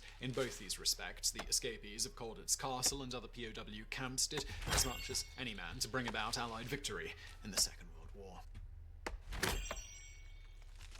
On a cold February morning in 1942, the residents of the Canadian city of Winnipeg, Manitoba, awoke to discover that their worst nightmare had come true. It began at 6:30 a.m. as air raid sirens wailed and streetlights blinked out as a blackout rolled across the city. Aircraft droned overhead, and the dull roar of exploding bombs could be heard in all directions. At 7 o'clock, these were joined by the distant sounds of artillery and machine gun fire as frantic radio broadcasts announced that city militias were in full retreat, pulling back to a 3-kilometer perimeter around City Hall. By 9:30, it was all over. The mayor, premier, and lieutenant governor surrendered and were led into captivity. Over the radio, Erich von Nuremberg was announced as the new regional governor of the province. Troops in coal scuttle helmets and jackboots marched down Portage Avenue. Enemy tanks stood guard at every street corner, and the white, red, and black swastika flag flew over the legislature and City Hall. Winnipeg was now firmly in the hands of the Nazis. Now, if you don't ever remember hearing about Canada being invaded by Nazi Germany, don't worry, this wasn't something covered while you were sleeping through history class. The dramatic events of February the 19th, 1942 were, in fact, part of an elaborate propaganda exercise meant to shake Manitobans out of their wartime complacency. In the memories of many residents, it would go down in infamy as If Day. 1941 had not been a good year for the Allies. In June, the Greek island of Crete fell to the Germans, while from April to November, General Erwin Rommel's Afrika Korps besieged the British 8th Army in the Libyan port town of Tobruk. On June the 22nd, Hitler launched Operation Barbarossa, the invasion of the Soviet Union, while on December the 7th, Imperial Japan attacked the American fleet at Pearl Harbor and began their sweeping invasion of Southeast Asia and islands of the Pacific. More than ever, the Allied war effort needed the full support of civilians back on the home front. In addition to serving in the military or working in factories producing war material, one way the average civilian could contribute to the cause was by purchasing war bonds, essentially a private loan made to the government, backed by the promise of a return on investment after the war. Yet despite the dire situation overseas, many Canadians, knowing they were unlikely to be attacked on their home soil, had become complacent and disconnected from the conflict. Consequently, the returns of earlier war bond drives had been relatively lackluster. So when the Second National Victory Loan Campaign was announced for February the 16th to March the 7th, 1942, a small group of citizens in the Prairie City of Winnipeg hatched a dramatic plan to remind their fellow countrymen just what they were fighting for and what the price of defeat might be. If Day was the brainchild of Manitoba Victory Loan Committee members Henry E. Sellers, John Perrin, and George Waite. Waite, an actor, is thought to have first proposed the idea of reenacting a Nazi takeover of the city. Preparations for If Day were extensive and meticulous, involving over 3,500 troops from regular, reservist, and local militia units, as well as 40 members of the Young Men section of the Board of Trade dressed in Nazi uniforms borrowed from Hollywood. George Waite himself played a Gestapo agent. Special editions of the Winnipeg Tribune newspaper, renamed Das Winnipeger Lugenblatt, were produced with articles in German, and false Reichsmark banknotes and decrees from Gauleiter Nuremberg were printed for distribution. On the evening of February the 18th, as light snow fell gently on the city, the players quietly took their positions around Winnipeg and waited for the signal to strike. That signal came the next morning. At 5:30 a.m., a taxi carrying a radio DJ to work was stopped by a squad of German soldiers. 15 minutes later, the radio station was in German hands and propaganda broadcasts began to fill the airwaves. At 6:30, aircraft painted to look like German bombers began to roar overhead while anti-aircraft batteries fired blanks at them, and on frozen rivers throughout the city, charges of dynamite and coal dust were set off to simulate exploding bombs. Meanwhile, tanks painted with iron crosses trundled up Portage Avenue to secure major road and rail junctions, while special editions of the Winnipeg Free Press carried breathless headlines like "Bombs ravage Winnipeg as airport fight rages, casualties are high during terror raids." Over the next 3 hours, militia units beat a well-coordinated retreat back to the city centre until at 9:30 they finally surrendered. Major John Queen, Premier John Bracken, Lieutenant Governor Roland McWilliams, and all the city aldermen were arrested and transported to a makeshift internment camp established at Lower Fort Garry, a historic fur trading post 30 kilometers north of the city. Then began the Reign of Terror. In the wake of Erich von Nuremberg's announcement as Gauleiter of the province, German troops raided the Great West Life Insurance Building cafeteria for food, roughed up newspaper vendors, boarded up schools and synagogues, suspended school, and burned books. Old copies already stated for the incinerator, of course, in front of the Carnegie Library. Portage Avenue was renamed Adolf Hitler Strasse and Winnipeg Himmlerstadt. By evening, a printed leaflet Winnipeg circulated decreeing, among Himmlerstadt. other things, no civilians will be permitted on the streets between 9:40 p.m. and daybreak. Every householder must Daybreak. provide billeting for 5 soldiers. Like, no citizens are allowed to be out past, like, basically sunset. That's fucking horrible. That's like the worst thing I can imagine, essentially. That's like, oh, no drinking at the bar. No driving home after work. No going to the girlfriend's house or anything like that. Nothing at all. Just go home to the family or whatever. It's like, come on, man. How much suppression do you need, right-winger? Of a military, semi-military, or fraternal nature are hereby disbanded and banned. Girl Guide, Boy Scout, and similar youth organizations will remain in existence, but under direction of the Gauleiter and storm troops. Each farmer must immediately report all stocks of grain and livestock, and no farm produce may be sold except through the office of the Commandant of Supplies in Winnipeg. All national emblems, excluding the swastika, must be immediately destroyed. The following offenses will result in death without trial. 1. Attempting to organize resistance against the army of occupation. 2. Entering or leaving the province without permission. 3. Failure to report all goods possessed when ordered to do so. 4. Possession of firearms. The leaflet concluded with, "No one will act, speak, or think contrary to our decrees." At 5:30 that afternoon, the performances were finally brought to an end when 600 members of the International Ladies Garment Workers Union and cloak manufacturers marched down Portage selling victory bonds to bystanders. While If Day was intended to shock Manitobans out of their complacency, its organizers had wanted to avoid any incidents causing harm. Therefore, they took care to widely advertise the event well ahead of time. Even the special newspapers distributed during the exercise carried an above-banner disclaimer reading, "This did not take place, but it could happen here."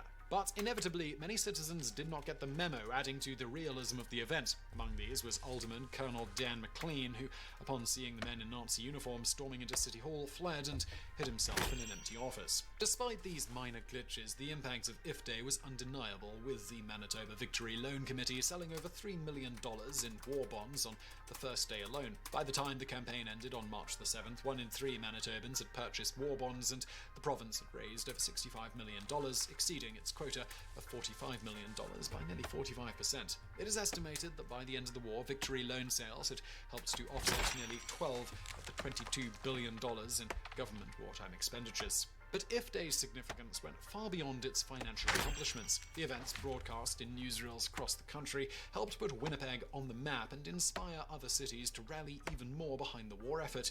The city of Vancouver would even borrow materials from Winnipeg to stage its own version of If Day, and several American cities contacted the organizing committee for advice on staging similar events. And on May the 8th, 1945, as Canadians across the country celebrated the end of the war in Europe, the citizens of Winnipeg were perhaps more acutely aware than anyone of all they stood to lose, but history gone just a little bit differently. In the early morning hours of May the 10th, 1940, soldiers manning the Belgian fortress of Eben-en-Mael looked up at the sky and beheld an alarming sight. 9 strange, slender, winged aircraft descending silently towards them. Within seconds, the aircraft skidded to a halt and disgorged 54 highly trained German airborne troops onto the fort's grass roof. Little could the garrison have imagined it, but in less than half an hour, their fortress, the most modern and impregnable in the world, would be brought to its knees in one of the most daring and successful assaults of the Second World War. To understand the importance of Fortress Eben-en-Mael, we must first go back to the start of the First World War. The German Schlieffen Plan called for the German army to outflank the French by passing through neutral Belgium. Though Belgium had extensive fortifications protecting strategically vital city of Liege, these were quickly pounded to rubble by heavy German siege guns, and the German army marched right through. Eager to avoid a repeat of 1914, after the war, the nations bordering Germany built elaborate border fortifications, the most famous of which was the French Maginot Line. Between 1932 and 1935, Belgium spent over 24 million francs modernizing the Liege fortifications, making greater use of reinforced concrete and spacing the forts further apart to protect them from artillery. And the centerpiece of these modernization efforts was Fortress Eben-en-Mael. Fortress Eben-en-Mael sits on a diamond-shaped embankment around 1,000 meters long and 900 meters wide, bordered to the east and west by the Albert Canal and Greer River, and to the south by a 10-meter deep anti-tank ditch. Atop the fort sit 6 reinforced concrete artillery casemates, Maastricht 1 and 2 in the north, and Wies 1 and 2 in the south, armed with 75mm guns, and Canal 1 and 2 along the banks of the Albert Canal, armed with 60mm anti-tank guns. These were supplemented by 3 massive, retractable, rotating turrets, or cupolas, Couple 1 and 2 armed with 75mm guns, and Couple 120 armed with 120mm guns. Rounding out the fort's defenses were 3 more blockhouses, MI1 and MI2, armed with machine guns, and Block 1 at the entrance of the fort armed with a machine gun, anti-tank gun, and a searchlight. These strongpoints were connected by 4.5 kilometers of underground tunnels built on 2 levels, an intermediate level for moving men and ammunition, and a lower level housing the barracks, kitchen, infirmary, and ammunition magazines. Garrisoned by around 500 men, with another 500 kept in reserve in the nearby village of Wonk, the French were positioned to protect the vital bridge crossings over the Albert Canal, and its batteries were integrated with those of neighboring forts, allowing them to provide mutual fire support in case of enemy attack. Given these formidable defenses, it is easier to see why Fortress Abed-Amel was considered virtually impregnable, and why it weighed so heavily on the minds of the German High Command in the late 1930s. As with the Schlieffen Plan of 1914, Full Gelb, or Case Yellow, Hitler's plan for invading Western Europe in 1940, called for the German army to outflank the Maginot Line by driving through Belgium and the lightly defended Ardennes Forest. But before this could happen, the army first had to cross the Albert Canal, which meant that Fortress Abed-Amel and its heavy guns would have to be silenced. But the more German planners examined the Belgian defences, the more impossible the task appeared. Full Gelb seemed doomed to fail. Incredibly, the radical solution to the problem came all the way from the top, from Adolf Hitler himself. If Abed-Amel couldn't be taken from the ground, Hitler thought, then how about from the air? Though the tactic had first been demonstrated by the Soviet Union in 1934, the Germans were the first to make effective use of paratroops, or Fallschirmjäger, forming the world's first dedicated airborne unit, the 7th Flieger Division, in 1936, under the command of General Oberst Kurt Student. On April the 9th, 1940, the Fallschirmjäger carried out the world's first aerial combat operations as part of the German invasion of Denmark and Norway, seizing key airfields and bridges at Masnedo, Aalborg, and Oslo. On October the 27th, 1939, Hitler summoned General Student to the Reich Chancellery and asked if it would be possible to take Fortress Abed-Amel by dropping paratroopers onto its roof.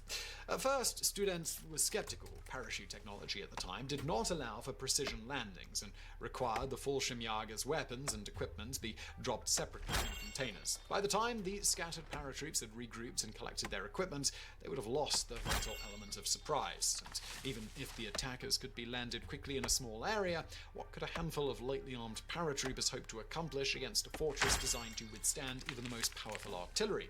But as Student continued to ponder Hitler's question, he realized that Germany possessed 2 secret weapons that just might make this audacious plan feasible after all. The first of these weapons was the assault glider. The Treaty of Versailles, imposed upon Germany in 1919, forbade it from possessing an air force, so in order to continue training pilots, the German government embraced the sport of sailplane gliding, establishing hundreds of gliding schools and clubs around the country. Pilots trained in these establishments would form the nucleus of the new German Air Force, or Luftwaffe, when the Nazis came to power in 1933. In 1936, the German Research Institute for Sailplane Flight, or DFS, developed the DFS-230, the world's first combat glider.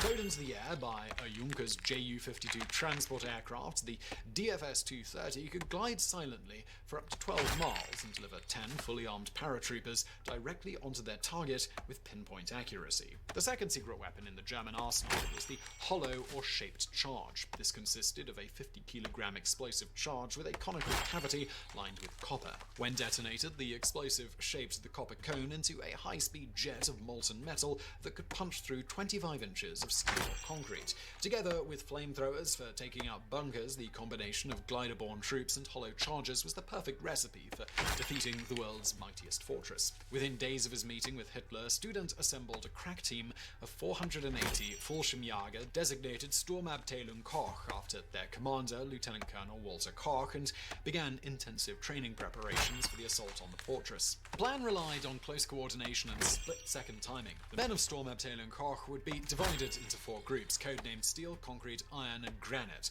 Steel, Concrete, and Iron would land first, capturing the canal bridges of Veldzelt, Fraunhofen, and Cannes, and preventing the defenders from blowing them up. Then the men of Granite would land atop the fortress itself and take out the blockhouses and cupolas so their guns could not be brought to bear on the occupied bridges. All 4 groups would then dig in and hold Better their not be be like 5. It better not be 5 more trips, like a level each. With Czech border fortifications standing in for the blockhouses of Eben and Mael. Such was the need for absolute secrecy that the paratroops were not even told what their target was and trained in plain uniforms without insignia. They were not even allowed to handle the top-secret hollow charges, practicing instead with concrete blocks fitted with handles. Meanwhile, the glider pilots practiced precision landing, and here they ran into a major problem. The gliders took too long to skid to a halt, greatly increasing the risk of a collision on the tiny fort roof. After a number of experiments, it was determined that wrapping barbed wire around the landing skid adequately shortened the landing distance. By early 1940, the training was complete, and the paratroops were moved to airfields close to the Belgian border, where they awaited the signal to attack. That signal came in the early hours of May the 10th, 1940. At 3:30 a.m., the men rose, donned their equipment, and climbed into their gliders. Less than an hour later, the Ju-52 towing aircraft roared down the runway and up into the morning twilight. As radio signals might have warned the enemy of attack, the transports were guided to their release points by a line of flares laid out on the ground below. But almost immediately, problems began to dog the mission. Due to a misunderstood signal, one glider was cast off too early, forcing it to make an emergency landing near Düren in Germany. At the same time, the glider carrying Lieutenant Rudolf Witzig, commander of Group Granite, broke its tow line and was forced to land near Cologne. This left Group Granite with only 9 out of 11 gliders and 54 out of 85 men with which to carry out its attack. Problems continued as several gliders strayed too much over the Dutch border and were fired upon by anti-aircraft guns. One glider had its control cables shot away, causing it to plunge 12 meters into the ground, injuring its pilot and several passengers. Nevertheless, at 5:20 a.m., Groups Steel, Concrete and Iron landed at their respective bridges. The defenders at Velzelt and Frauenhofen were taken completely by surprise and quickly overtaken, with the Frauenhofen bridge barely being saved from destruction by one Corporal Stenzel, who stormed into the bridge bunker and tore out the firing cables with his bare hands. Over at Cambridge, however, Group Iron was not so lucky. The moment the Belgian defenders spotted the gliders descending, they immediately blew up the bridge. Only minutes later, the 9 remaining gliders of Group Granite descended upon the grassy roof of Fort Eben and Mael. One member of the garrison, Private Antoine, later described the scene. As the morning began to dawn, we heard gliding noises in the air, but no engine noise. We immediately gave the alarm to the senior staff inside the fort. Then, without waiting for instructions from the inside, our senior sergeant gave the order to open fire. Flares sprayed from the 5 guns, but that was wasted effort. Several gliders actually came rushing down on us, and we were surrounded. One of them hit our machine gun with a glancing blow as it approached and knocked it over. It is impossible to describe what happened next in chronological order, as the attack took place simultaneously across the fortress, but it is possible to give a taste of the chaos that unfolded over the next several minutes. Among the first structures to be attacked were the Maastricht 1 and 2 blockhouses.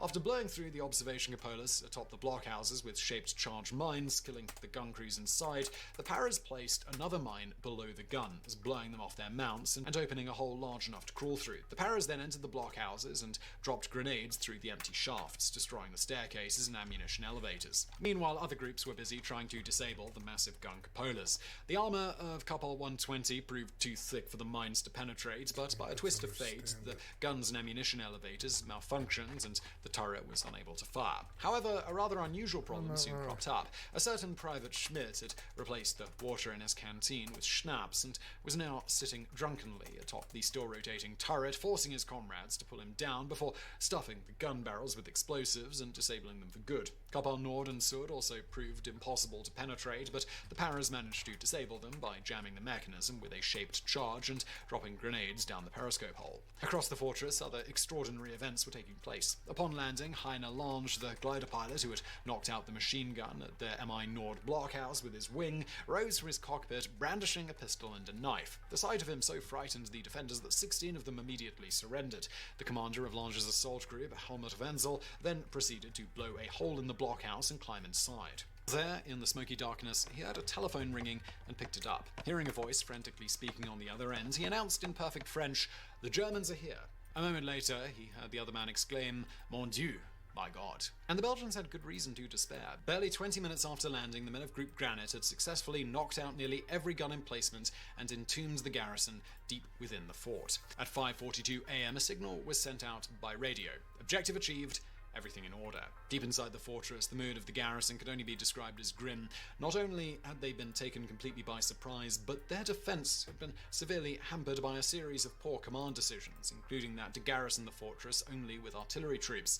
As it was thought impossible for infantry to penetrate the outer defenses of the fort, little effort was spent on defensive infantry training. Even more alarming, MI Sud, one of the 2 machine gun blockhouses intended to defend against infantry assault, was actually empty during the attack itself, its crew tied up dismantling a temporary command shed by the entrance as per regulations. The 3 gun cupolas were also not provided with anti-personnel canister shot, and the guns themselves could only be fired on the orders of the surrounding infantry divisions. Adding to the garrison's misery, the blast from a German explosive charge had caused barrels of calcium chloride used to clean the latrines to burst, filling the tunnels with chlorine gas and forcing the men to don their gas masks. Nonetheless, the commander of the fort, Major Jartrand, ordered a counterattack, and over the next 6 hours, the men of Group Granite were tied down, preventing a breakout by the garrison, sustaining many casualties in the process. Then, at noon, a single DF-230 glider descended onto the fort, and from it climbed none other than Lieutenant Witzig. Upon landing near Cologne, Witzig had flagged down a passing railroad official, commandeered his bicycle, and ridden to a nearby town, where he phoned Luftwaffe High Command and ordered a new Ju-52 to tow him back to the fort. Upon landing, Witzig immediately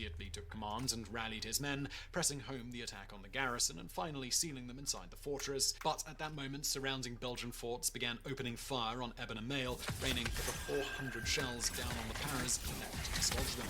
But the writing was already on the wall for Belgium. That evening, the 51st Armoured Engineered Battalion of the German 6th Army reached the banks of the Albert Canal and prepared to cross it. Before this could happen, however, the anti-tank guns of the Canal Nord and Canal Sud blockhouses had to be silenced. So, under the cover of darkness, Lieutenant Witzig and his men made their way to the top of the embankment and lowered explosive charges from ropes into the gun emplacements, destroying them and allowing the 51st to cross the next morning. It did slow down to like a triple level. Only 30 hours after the assault had begun, the garrison of Fortress Eben and Mael finally surrendered. Only 42 days later, the French government capitulated, making Hitler the master of Western Europe. The assault on Fortress Eben and Mael was one of the most extraordinary tactical coups of the Second World War and the ultimate demonstration of the German concept of blitzkrieg or lightning war. For their efforts, every man involved in the operation was personally awarded the Iron Cross or the Knight's Cross by Hitler himself. All that is, except Private Schmidt with his canteen of schnapps. But it would also be the beginning of the end, for never again would the vaunted Fallschirmjäger enjoy such success as a purely airborne force. On May the 20th, 1941, the Nazis launched Operation Mercury, the airborne invasion of the island of Crete, which, though ultimately successful, inflicted such high casualties among the airborne troops that thereafter they were forbidden from participating in large-scale operations. For the rest of the war, the Fallschirmjäger would largely be used as elite ground troops, serving with distinction in such actions as the Battle of Monte Cassino. It would also be one of the last times Hitler's intuition would serve him well, with a series of increasingly poor decisions pushing Germany further towards disaster and ultimate defeat. But if nothing else, the assault on Fortress Eben and Mael dramatically showed how the last 4 levels are murder. Based on outdated concepts of warfare and no match for modern tactics, confirming the old adage, generals always fight the last war. When the Nazis steamrolled into the Netherlands in May of 1940... It's annoying because I feel like it cheapens the... I've reached 14 hours right now. I'm at 14 hours and 5 minutes. Oh, I'm at 15 hours.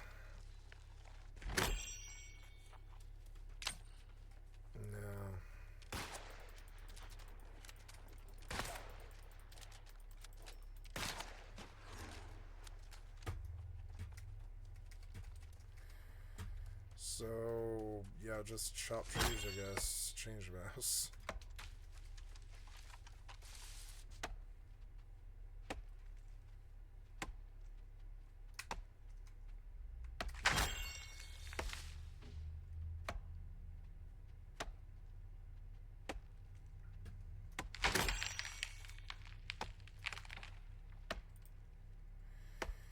I don't know.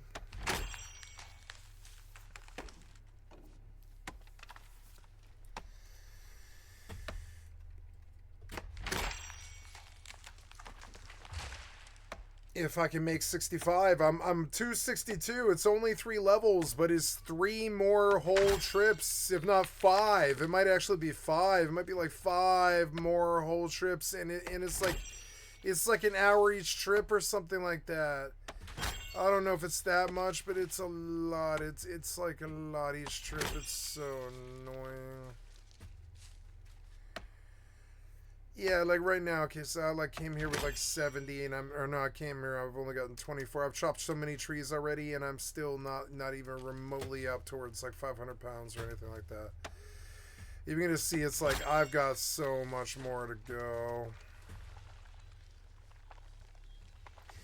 You can't ignore this other stuff, you know? No.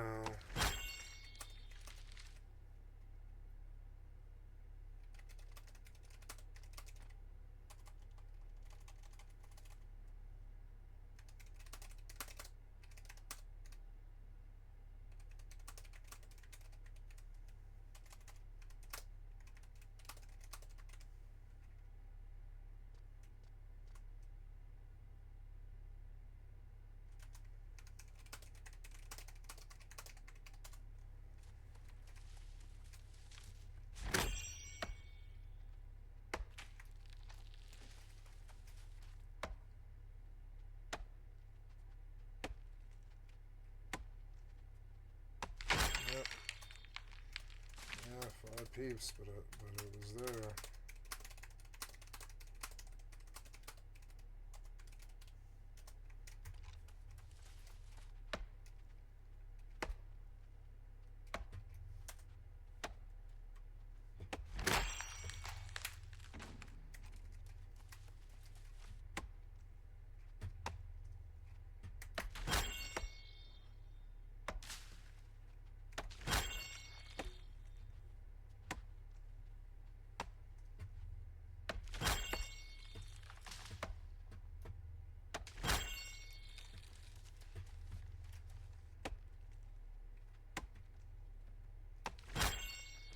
I don't remember. There's a way, though.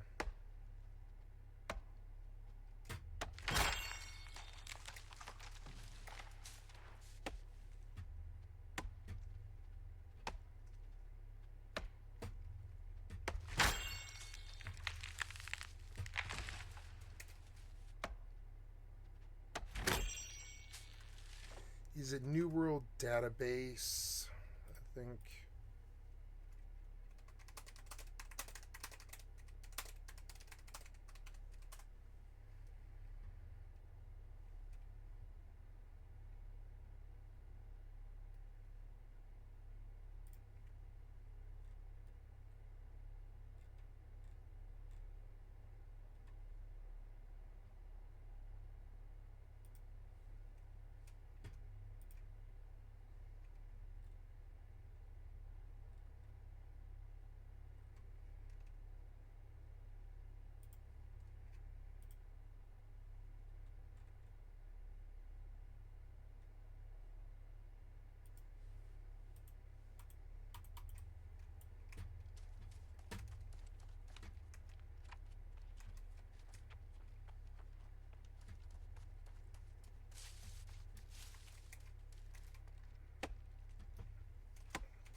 Johanna Hanny Schafts and Truus and Freddy Overstegen were just 19, 16, and 14 years old, respectively. As for the Overstegen sisters, their mother, Trien, had left their father years before. Freddy states of this, "She was just fed up one day. We lived on a large ship in Harlem, but my father never made any money and didn't pay anything for the barge. But it wasn't an ugly divorce or anything. He sang a French farewell song from the bow of the ship when we left. He loved us, but I didn't see him that often anymore after that." Immediately after the Nazis came to town, despite the risks, Freddy goes on, "During the war we had a Jewish couple living with us, which is why my sister and I knew a lot about what was going on. At the same time, their mother also had her daughters join in with her in the rather dangerous task of posting and distributing anti-Nazi and communist literature around town. Good. Given their brazen activities, word soon got around to the resistance that the girls might be open to joining, with one Franz van der Weel coming calling in 1941. Freddy states, "A man wearing a hat came to the door and asked my mother if he could ask us to join the resistance, and he did. She was okay with it." She also states her mother simply requested of them that no matter what the resistance asked them to do, to always stay human. Of the sisters' personal decision to join, Truss stated, "A war like this is a very raw experience. When I was biking, I saw Germans picking up innocent people from the streets, putting them against a wall, and shooting them. I was forced to watch, which aroused such an enormous anger in me, such a disgust. You can have any political conviction or be totally against war, but at that moment, you are just a human being confronted with something very cruel. Shooting innocent people is murder. If you experience something like this, you'll find it justified that when people commit treason, such as exchanging a 4-year-old Jewish girl for 35 guilders, you act against it." Needless to say, they were all for it, though not quite realizing at that point everything they'd be asked to do. She states, "I thought we would be starting a kind of secret army. The man that came to our door said that we would get military training, and they did teach us a thing or two. Someone taught us to shoot, and we learned to march in the woods. There were about 7 of us then, Annie wasn't part of the group yet, and we were the only girls. Indeed, in the beginning, because of their age and gender, the authorities paid little attention to them. Thus, they were natural message runners between resistance members, as well as ideally suited for smuggling and stealing identity papers to help various Jewish people escape. They also occasionally were tasked with transporting weapons and even helping escort Jews to hiding places, generally Jewish children, as they blended in with the girls well, and the authorities, on the whole, weren't suspicious of young girls walking along with kids. Also, thanks to Freddy's ultra-youthful look, particularly when she did up her hair in pigtails, she was often used for reconnaissance missions, as nobody paid any attention to her. Things escalated from these sorts of tasks, however, with assignments such as helping to burn down various enemy installations. In these cases, the girls were sometimes tasked with flirting with any guards, while other resistance members slipped in and set the fires. In 1943, the sisters were joined by a third female member of their resistance cell, Henny Schaft, a woman who would go on to be one of the most famous Dutch resistance members in all of World War II, with her activities seeing her marked for death by Hitler himself. When the Nazis invaded, the then 19-year-old Hanny was studying international law and particularly human rights law at the University of Amsterdam. Unfortunately for her, she would soon be given the boot from university, owing to refusing to sign a declaration of allegiance to Germany, a requirement to remain students, and something over 3/4 of the rest of the students did. As you might imagine, even if you knew nothing else about her but her choosing to study human rights law at school, and given the activities the Axis were getting up to in the country, she almost immediately joined the resistance. In the interim, since the start of the war, and being assigned to the same resistance cell as Truus and Freddy, Hanny worked with the resistance in various capacities and on countless missions, even learning German to aid in her activities. Naturally, the 3 girls became fast friends and frequently teamed up for the remainder of the war, with their missions having been expanded to something few women in the resistance were tasked with, directly eliminating enemy targets. Their big advantage over their male compatriots was their age and gender, which allowed them to get close to enemy soldiers without garnering any suspicion. Thus, the girls were eventually trained with weapons and set to, as Freddy put it, liquidating the enemy. As for the number of people they killed, a question they were frequently asked, they never disclosed, with the sisters' stock answer to that question being, "You never ask a soldier how many people he's killed." Perhaps their most famous method was flirting and convincing a mark to join one of them for a stroll. For example, in one instance, their target was an SS soldier who they scouted, and once he entered a restaurant to eat, a slightly drunk-acting Truss entered and struck up a conversation. At a certain point, she then suggestively asked if he'd like to go for a walk in the woods with her, a prospect he apparently eagerly accepted. Then they ran into someone, which was made to seem a coincidence, but he was one of ours, and that friend said to Truss, "Girl, you know you're not supposed to be here." They apologized, turned around, and walked away. And then shots were fired, so the man never knew what hit him. They had already dug the hole, but we weren't allowed to be there for that part. Beyond luring unsuspecting enemy soldiers and Dutch collaborators to their deaths, sometimes they just killed them outright. As Truss once stated, after watching horrified as a Dutch SS soldier grabbed a baby from the child's family and hit it against the wall, the father and sister went to watch. They were obviously hysterical. The child was dead. I pulled out a gun and shot him dead. Right then and there. This That's what I would do too. But I That's don't what I would do regret it. too, yeah. Other times, they would simply ride along on their bike, Truss on the front and Freddy on the back with a hidden gun. As they passed their mark, if no one was around, Freddy would pull out the gun and shoot him. After this, Truss would pedal off as fast as she could. Once out of sight, they were once again to all the world just a couple of young girls out for a bike ride. Other times, they'd just follow the mark home and then come a knocking, again with their young, innocent flirt helping to ensure their target's guard would be down when they'd kill them. Beyond this, the trio also took part in bombing. You think we're slut hookers, don't you? Take us back to your house. And other sabotage efforts, reportedly only refusing one mission in which they were asked to kidnap the 3 children of Reich Commissioner and former Chancellor of Austria, Arthur Seyss-Inquart.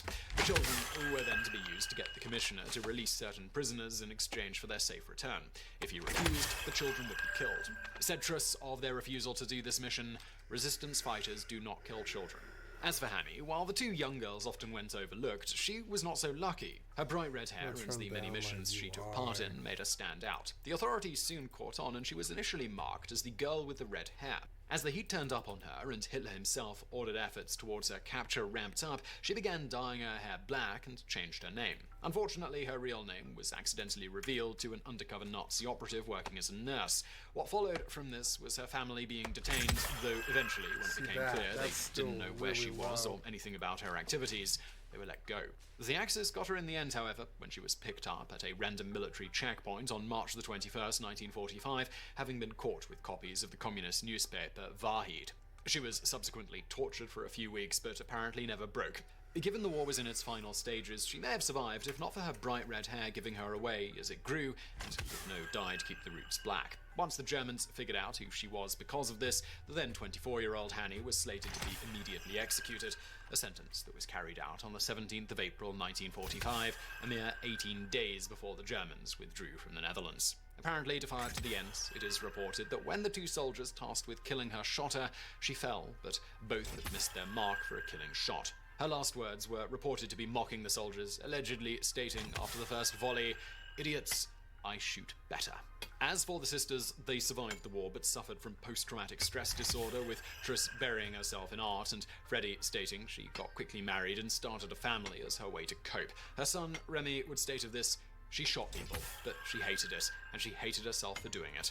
Freddy would also state, "I've shot them myself, and I've seen them fall. And what is inside us at such a moment? You want to help them get up." Truss added, "It was tragic and very difficult, and we cried about it afterwards.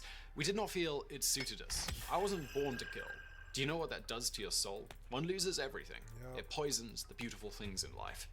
In the end, both sisters lived to the ripe old age of 92, with Truss dying in June 2016 and Freddy following her in September 2018, the day before her 93rd birthday. If you'd like to read a lot more about this trio of badass ladies, you can find more in a friend of the Oversteegen sisters, Sophie Polderman's recent book, Seducing and Killing Nazis, Hanny, Truss and Freddy, Dutch resistance heroines of World War II.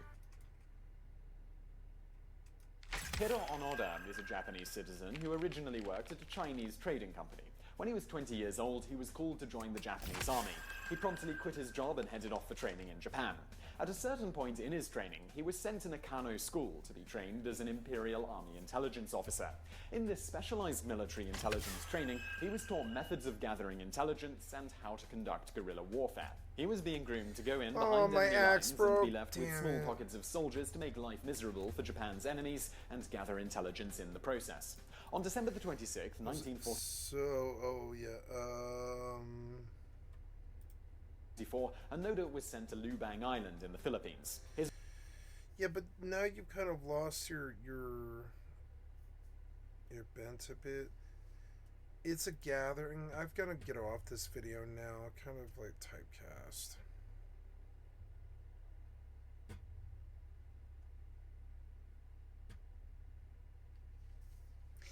Here's the gamer from Mars about simply, Amaranth. Amaranth is a woman best known for her endless Twitch streams and revealing outfits showing off huge tracts of land. For nearly a decade, this woman has dedicated her entire life to sitting in front of a screen for days straight as men gawk. While I never personally saw the appeal of watching Twitch streamers for hours on end, no one can deny that Amaranth dominates this space for female streamers. But even though she films every waking and sometimes even sleeping moment of her life, the public doesn't really know that much about her. So today I want to attempt to uncover who really is Amaranth. With me finding a lot That's funny, I wouldn't mind doing that either. Yeah, I would definitely set up a camera in my bedroom and just let you guys watch me sleep. But it's a little creeper. You can't ever masturbate, and you definitely want to be single if you do something like that.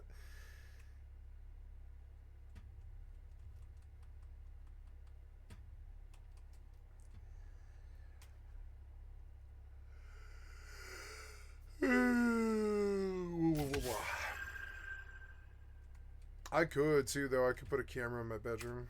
I just get like show myself 24/7. Just never shut the stream off.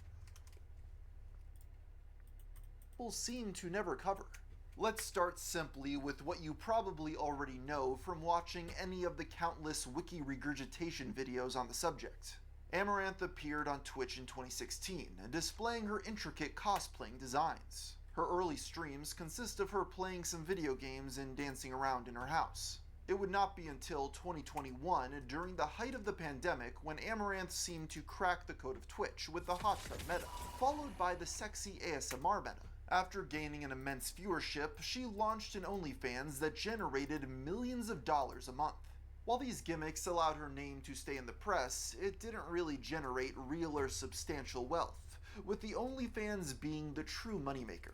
With millions of dollars coming in, Amaranth decided to invest her savings by buying a gas station. Her fans and other content creators were very impressed by this business move that many called genius. As mentioned before, despite being renowned as the Queen of Twitch and releasing thousands of hours of content, the streamer's fans know little about her.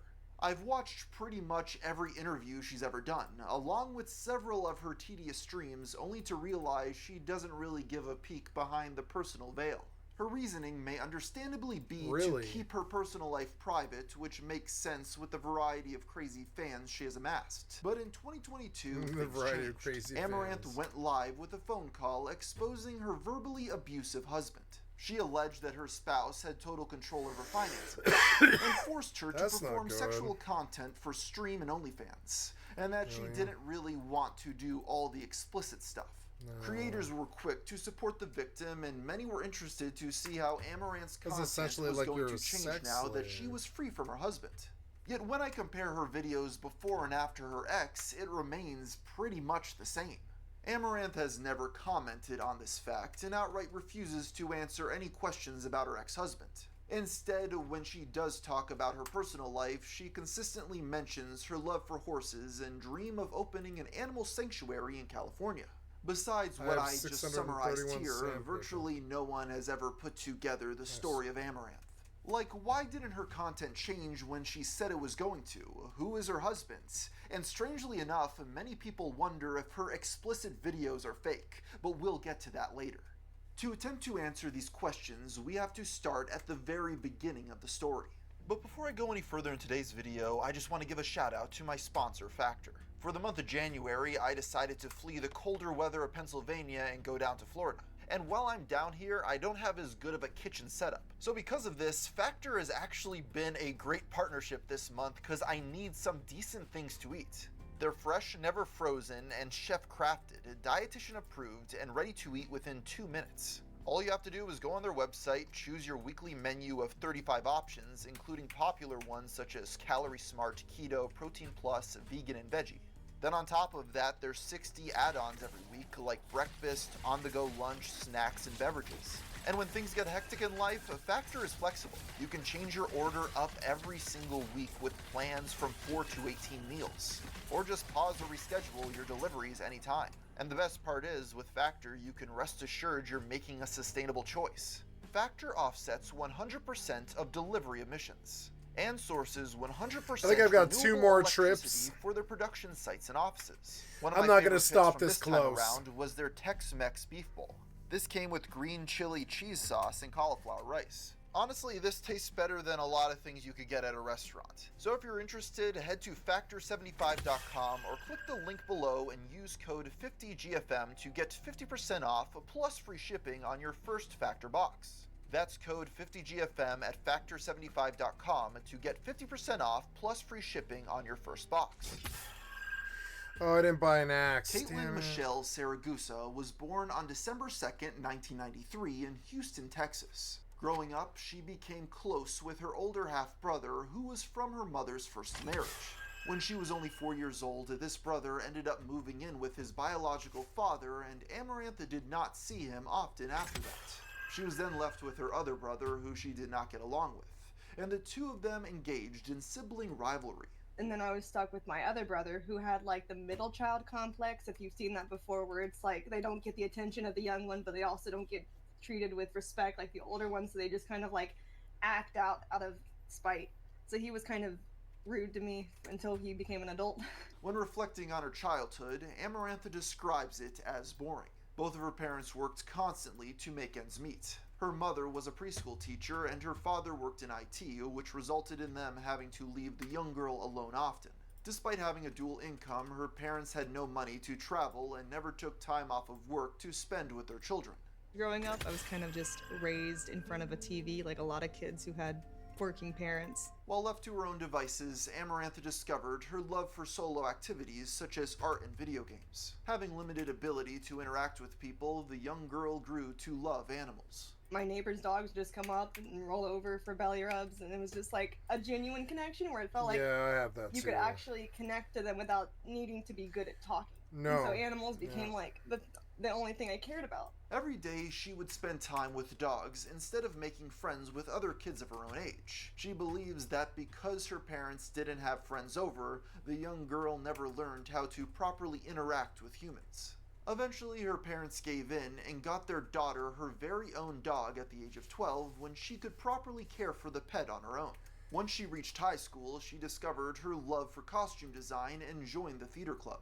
However, her challenges with social interaction persisted. So I was kind of like, I guess, a social outcast. And I can kind of like handle being bullied since I was bullied a lot in school for being a nerd before that was mainstream these days. People weren't like really fond of girls who were into video games. The guys were like, ew, it's a girl who likes her stuff. And the girls were like, Really? ew, you like boy stuff. Amarantha was a very gifted student and at one point was top of her class until she grew tired of keeping her grades up. Despite her declining disregard for her education, that's she still was true. very interested in business. Her uncle owned a dog walking company and he would talk to her about his different strategies for growing his customer base. She cites that this is what inspired her to start a business of her own. Upon graduating, she decided to attend a community college. Finding love in dressing up to escape her monotonous reality, she decided to major in costume design. In need of some extra cash, she decided to take a job working at kids' birthday parties dressing up as their favorite characters. She enjoyed the job and knowing how to get into character from her theater background and knowledge of costumes. From a very young age, Amarantha had taken up cosplay and spent hours alone creating realistic costumes to dress up as her favorite fictional characters. Eventually, Do you want to she hide a saved up enough body? money to open her own costume character company called the Royal Court Princess Parties. She even began a knew it. secondary business, Baby Epona Plush, creating her own We could pattern shove it and down the sewing each stuffed stairs. animal individually. Due to her cosplaying, Amaranth received an interesting proposal from the how streaming we site killed Twitch him. in 2016 at But I asked 23 myself, years who old. really She agreed cares? and became a member, Do you but want to didn't hide a have much body? success at the start. Due to this, she found another job sewing costumes. I love the for Disney ballet. princesses. Amaranth I'm in believes love that with the her Disney lack of princess, success definitely. streaming was because most people don't appreciate cosplay or the time and effort she put into the detailed costumes. Instead, she discovered that changing the outfits to be overtly sexual led to a lot more viewership. Or like the girls who would do like the sexy versions of characters. I'm like, that looks nothing like the reference. And then I learned how much money they're making, and I'm like, never mind. She then created a Patreon account where she posted exclusive lewd content. A lot of the audience on Twitch just doesn't care what I have to say if it's like a serious topic. They just want to see me prance around in my cleavage. Despite her small numbers, she was banned from the site in 2019 when she accidentally exposed herself while playing with her dog. Only 6 months later, she was banned a second time. There was never a reason given as to why she was kicked off this time, but it followed a streamed gym session. Quickly after this, she received her third ban, showing a follower's profile picture with inappropriate content. I pulled him into a Discord because I was doing like a viewer program or whatever. Yeah. And while he was talking to me, he changed his profile to, you know, like a peepee. Sweet.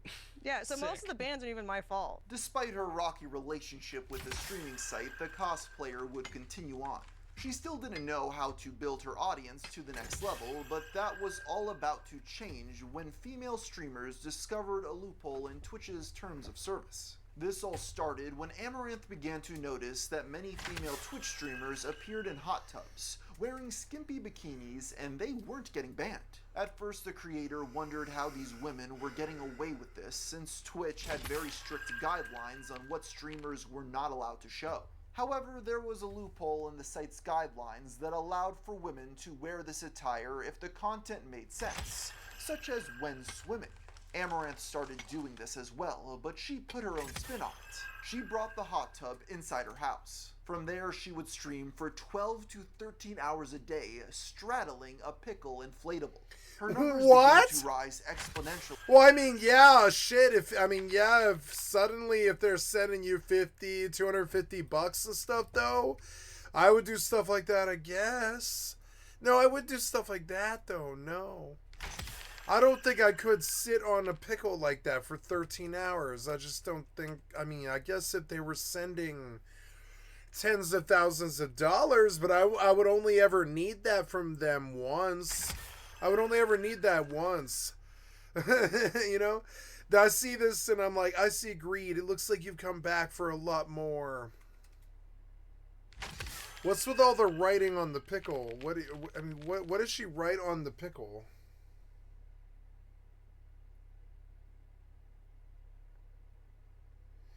Is it all the names that they're calling her? Oh, God. As she started to make more money than ever before. I would game in the hot tub. I would work out in the hot tub. I would talk to people in the hot tub. I would have like podcasts in the hot tub. Even though she experienced success, there were some drawbacks from sitting in water all day long, such as developing chafing and pruned skin. Amaranth was so dedicated, she even wanted to sleep in the hot tub, but her manager refused to allow this due to the drowning hazard. Well, I honestly don't even understand how you possibly did the hot tub for 12 hours a day. Oh, it was grueling. I hated that. It's so exhausting. Despite disliking the conditions of the water streams, she began making more money. About $100,000 a month. Why is she Surely riding a this made up pickle for the uncomfortable conditions, and she has used this gimmick with that for other everything girl. it is worth. Even selling the water for $200 a jar before dropping the price to $50. This is also around the time that she began to become more well-connected with other content creators. She would host collabs with other attractive female streamers such as Destiny's ex-wife. She then expanded into Such as collabing Destiny's with ex-wife. He doesn't even say her name. Stars such as Lena the Plug, Adriana Chechik, and Sky Bree. This hot tub meta resulted in several male Twitch streamers being outraged over the site allowing this behavior. The hot tub meta. It's all over. It's so disgusting. I'm disgusted to call myself a human being when I see other people doing this, taking advantage of things like this. What? The reason for their outrage was due because to the they belief just that these plain don't like were women. taking over what was supposed to be a gaming site. They're taking Many also my felt gaming that it was money. showing adult content to young viewers. However, many came to Amaranth's defense, stating that the critics were just jealous. Despite these clapbacks, many still protested against allowing this behavior, but had virtually no success in getting anyone banned. And if they didn't like hot tubs, they would surely hate the upcoming ASMR meta.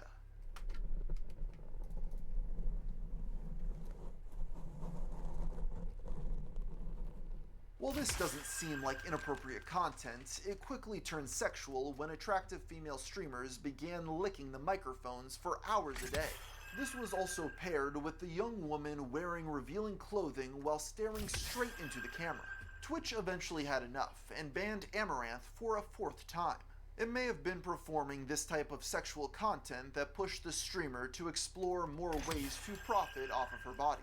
It was in May of 2021 at 28 that she decided to start an OnlyFans. This is when she began making $1 million a month off of the sexual content. With her growing fame, the 20-some-year-old woman began doing interviews with YouTubers who asked her some questions about her background, but she didn't reveal much in response. She has talked about her parents' positive reaction to her job, but that seems really strange to me because at other times she has mentioned that her parents are very conservative Baptists, a group who don't tend to be okay with sex work. It might have something to do with like my upbringing too, though. My mom was very like conservative and like touching yourself is bad. As time has gone on, she often talks around questions dealing with her personal life and doesn't seem willing to open up about much. Yeah, so Kate, you know, I think of all of the conversations I've ever had on stream, this feels to me to be the most incomplete. I feel like we have a lot more left to talk about. Another contradiction that the creator makes involves posting explicit content. What's the worst decision you've made in your career? Probably not joining OnlyFans earlier. Another thing I guess is when I was first starting off, even though I have like a lot of money now, I kind of wish that while there was less saturation, that I had gone more of a mainstream creator route a little bit, kind of like kept that balance. Through OnlyFans and streaming, Amaranth developed a large simp following that sometimes turns creepy and even dangerous. One fan went so far as lighting her trash can on fire and attempting to burn the model's entire house down. She also experienced multiple cases of being swatted. I've been swatted so much at this point where the cops, they don't even have their guns out anymore. And I tell them, look at my stream too, if I'm online that I'm not dead, right? And they're still obligated to come by. How often are you getting swatted? A few times a month, typically. Despite this being... What?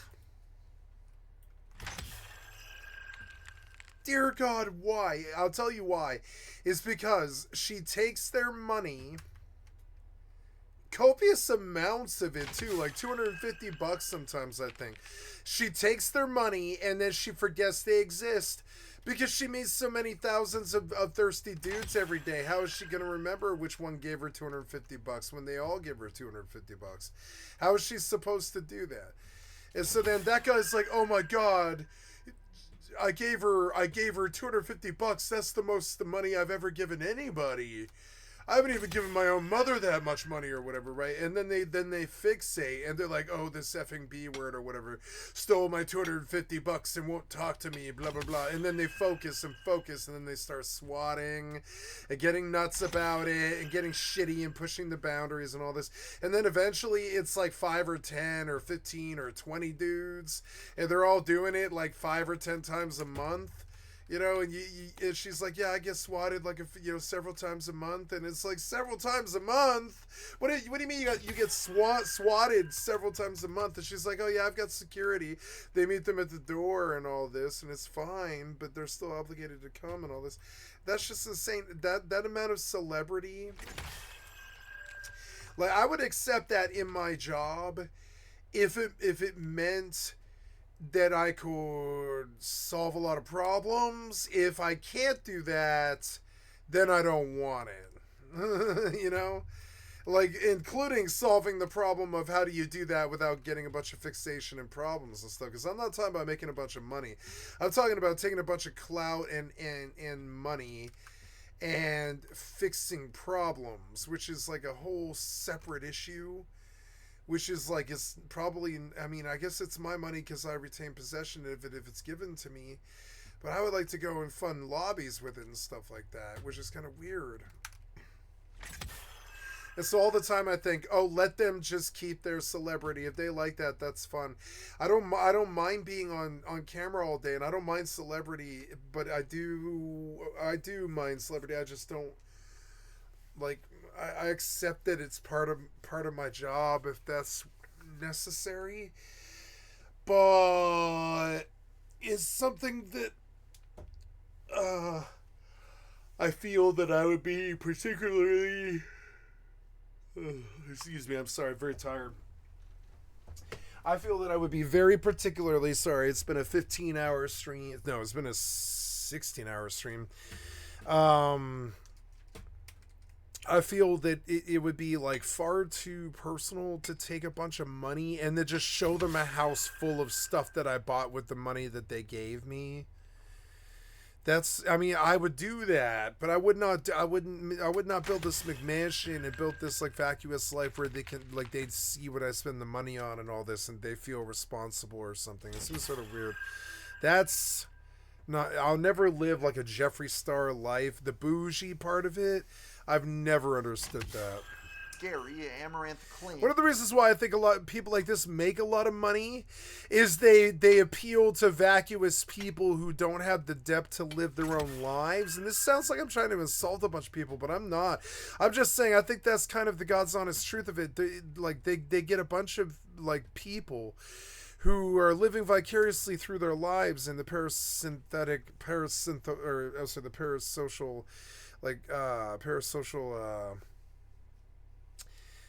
relationship, and while that's okay, I think that's the kind of people that you attract when you make this kind of money. You attract superficial people like this who model their lives after you, and they're looking for you to be vacuous with their money. They want you to be bougie.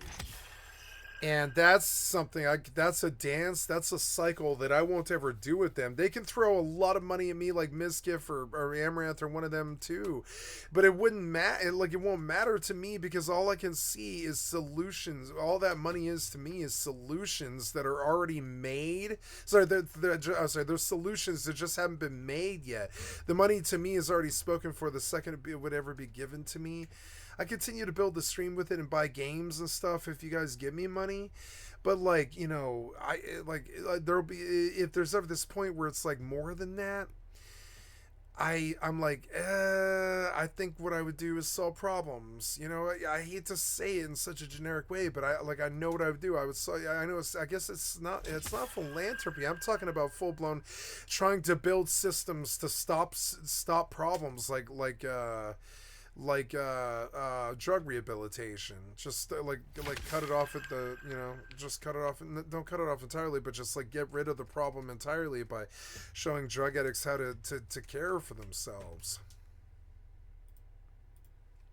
This case she ever experienced had to do with a man from Estonia. He allegedly flew to Houston, Texas, and then reached out to the model to give him a ride from the airport, believing that the two of them were in a relationship.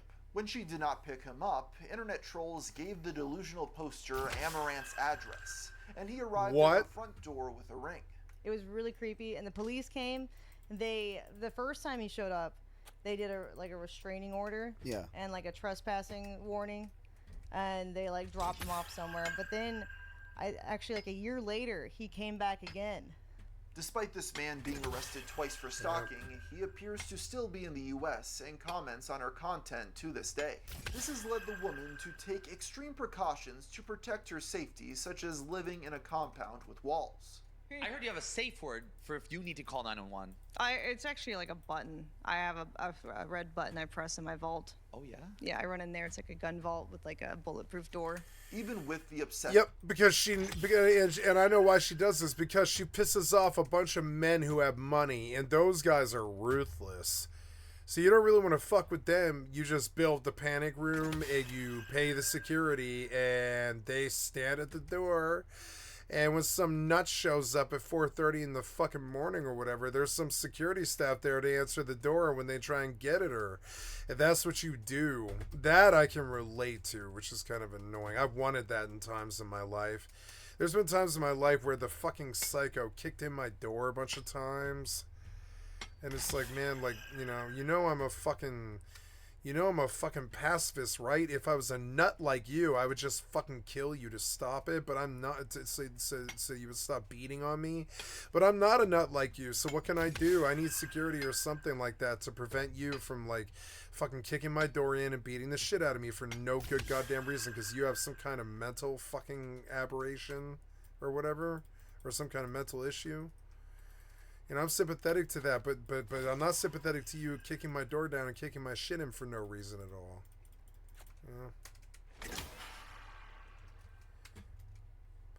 He would say it's because I was trying to freeload off his best friend, but I would remind him that I'm the only one in their entire lives, if for 7 years or something, not the only one, there was 2 of us, me and my other friend, and we're his only friends, real friends either.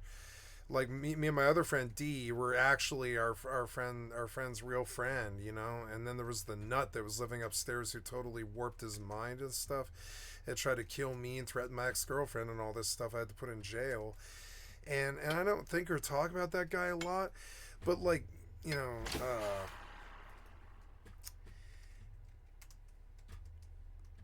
I was the only one who paid rent. I was paying $400 a month for rent. There was like 11 people who lived in that flop house on and off for like 7 years and shit. I was the only one who paid rent for a solid like 2.5 years or something like that. $400 a month. It's quite a lot for a flop house, And all I got was a garage. It wasn't even like there was a bathroom. It was stupid. It was such a bad situation. And when I stopped paying rent because there was no bathroom, I was just like, well, I'm leaving. It's the middle of the winter. I can't leave just yet. I'll freeze to death. Give me a couple weeks, and it just boiled to a head. It was stupid. I left, and he chased me. He chased me to where I went to squat, which was so stupid. Beneficial to the OnlyFans model to generate other sources of income. But he got sick and he fixated because he knew that I just wasn't afraid of him. I was just going to battle him over and over and over and over and over again. I'll butt my head against it. I'll go up against it over and over and over and over again. I need to get chopping trees, but I've lost the discipline to do it because my mind is cracked. But I do want to reach 65. I do. I'm only 3 levels away. How many turn-ins is that? I mean, I'm halfway through this load, which is good. So, like, this is why I don't set myself on fire or go to battle with anybody or target anybody or ever cause anybody problems or try to pick a fight with some other streamer or look for drama or anything like that. I just don't. And I'm not looking for it from other people either. I discourage it as much as I possibly can because I don't want to be this like shock jock type person that uses sensationalism to get what I want. And these people, that's where they live and breathe.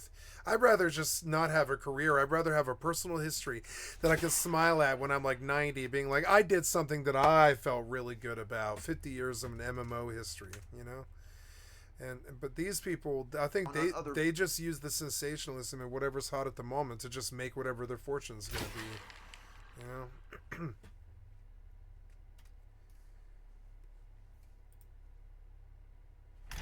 By messing with their ability to collect ad revenue and shadow banning them from the front page of the site. In 2022, Amaranth needed to find other ways to make money and came up with a crude idea. She decided to sell fart jars. Also, I'm not doing this, Amaranth is. But you would do that. You would do that if you could. People were both disgusted by this business venture as well as I'm not disgusted by it. She then sold these jars for close to $1,000. I'm not turned on by it, Okay, but it's so like, it's I'm not marked disgusted on by the it. website for the cutie patooties as $1,000 each, but marked down to $4.99. So I don't know what the actual my farts went down in value after a while. I just want to point out that Belle Delphine's prices for her stunts were much more reasonable. Anyway, Amaranth claims to have made around $100,000 between the scent jars and hot tub water. Not too long after, she was banned from not just Twitch for a 5th time, but also TikTok and Instagram. It was at this point that she had time to try out some other ventures. With her millions already earned, the streamer had an idea to expand her content from just being a solo streamer. This is when she attempted to create a Wipeout-style game show with Twitch creators called Streamer Royale. Despite spending an exuberant amount of money on the event, it failed miserably, falling flat with her audience. Interestingly enough, Amaranth didn't take responsibility for the show not being entertaining, but blamed the other content creators for the disaster, making it clear that there was behind-the-scenes drama. I felt like the amount of money it took to invest, because that show costed like $500K to put on. Yeah, for the amount of viewers that you get in return, it was like, what, maybe like 20 to 50K or something. And then the amount of streamers that flaked or just like were like, say yes, and then they drop out last minute, it pisses off a lot of sponsors. So it's just like too much hassle. Later that same year, she went on a dating show hosted by Aiden Ross, where she interviewed different men who attempted to smooth talk the streamer into going on an actual date with them. Beyond being boring, it was also a little creepy. How old are you? How old do I look? Predict above or below 3. Oh, pretty close, pretty close. I'm 28. You are? Yeah, how old are you? Like 12? Yo! It seemed like solo streaming was the most profitable way to make money for Amaranth, and that these other ventures were not paying off the way she intended. Despite getting some mainstream media attention, she hadn't really cracked through to the general public until 2022, when her story finally got intriguing. You see, while Amaranth has always kept a cool demeanor, she randomly broke that facade on October 15th, when she logged onto stream wearing her typical revealing outfit. What was different, however, from normal was that the sound was muted and she was visibly upset while holding a phone up to her ear. Then all of a sudden her audio was cut on, and her fans were shocked to see their beloved Amaranth having a full-on mental breakdown, as a man screamed at her on the phone. Yeah, and this is why I don't like humanity. This is why I don't like men. This sort of shit. You know what I'm saying? I'm always dealing with some woman who's going through this, and it's sort of annoying. I'm not dealing with it. It's just sort of like, it's weird.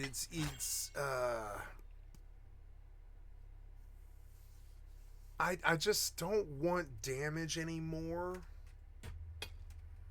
It's too much of a standard to have from as me, as who I am. That's too much standard. That's too high of a standard for me. But I'm just saying what I want. I didn't say it was a standard. I'm saying what I want is, I don't want to deal with damage like this anymore. Mine or anybody else's. I just don't want to. I don't want to deal with my own damage, or anybody else's, or anybody's ex-boyfriends or something damage, or any of this other stuff. I just don't want to deal with anybody's damage anymore. I just want to be around and with a happy person. That's all. You know, it's selfish. Is there truly a happy person out there? I don't know. Am I happy? I think I would be if I was around that. Yes. I'm fairly happy, yeah. I'm happy with my life. I'm the happiest I've ever been, maybe. And, but, I don't know. It's weird. It's like, I look at this and I'm like, this is somebody who's damaged because of somebody else's damage, you know? And that's so sad, because it's like, that's two people's damage where only one needed to be. I have a lot of sympathy for her. But I also just, like, I'd rather basically just be alone than ever have to do this sort of, like, recovery ever again. I don't have the bandwidth the way I used to. I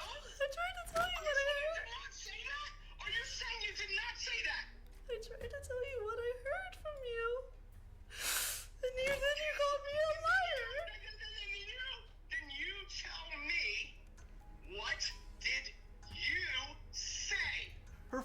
viewers were deeply concerned for the woman as the man threatened to kill No, her. I'm deeply concerned about all of this. She's using her fucking personal life to like detonate her career. It's some kind of like shock thing that like Howard Stern would do to just torch her public persona and draw a lot of attention. And if you want to provoke a man, I'm not shaming her. I'm saying if you want it to become 100,000 times worse, do that. Publish the conversation. If you want to make it way worse, which sucks, and that like I'm saying, I don't agree with her decision to publish the conversation. Because it's already so bad anyways. You're breaking down and having like a mental breakdown. And yeah, unmuting it probably got you out of the situation. But it's also a really horrible, basically, I would say it's definitely more immoral and horrible. But also I would say it's probably like skirting the line of full-blown federal felony illegal too. You can't just blast you and your husband's personal conversation to thousands of people with no warning on the sly. That's like you suddenly made that person into a public fucking star without their permission. And there's all types of terrible, immoral. And I'm not here to shame. I'm not saying this to shame her. I'm saying this was just unwise. This is why I don't do things like this. This is why I'm not flamboyant if I'm pissed off. I'm dead quiet. I don't, I get angry and I scream when I can't control something. But when I'm actually fucking angry in my real life and I'm fucking furious or something, I get very quiet. I don't have the leeway to scream the way I do on my stream. In my personal life, I just don't have that leeway. It'll cause my parents to have a heart attack. It'll scare, people around me. It'll scare the animals. I can't scream anywhere but in my personal... one of the things I worry about all the time is that I have this public persona that I scream my fucking head off like some kind of nut all the fucking time. But no, that's something that happens in my stream that I've never ever been able to do almost anywhere else. I've had times where I've come close to mental breakdown and I'll just be screaming in some house somewhere or in some bathroom or in a mental health facility. I'll just be like screaming that my life's over and stuff like this. That's happened to me before. But, but never like this anger thing like I do on this stream. I think a lot of that is just me sort of primal letting go of a lot of my issues and stuff, trying to get closure and stuff. So I just scream about it on stream, like, cause you guys, I use you like a confessional. And so but I worry that this creates this impression that I'm this Hitler-esque dude that just like screams on the mic all the time. It's like, or whatever, crazy bullshit, like angry about Microsoft or something like that, or some fucking piece of shit developer. I'm constantly talking about pieces of shit developers and screaming, I know what that looks like.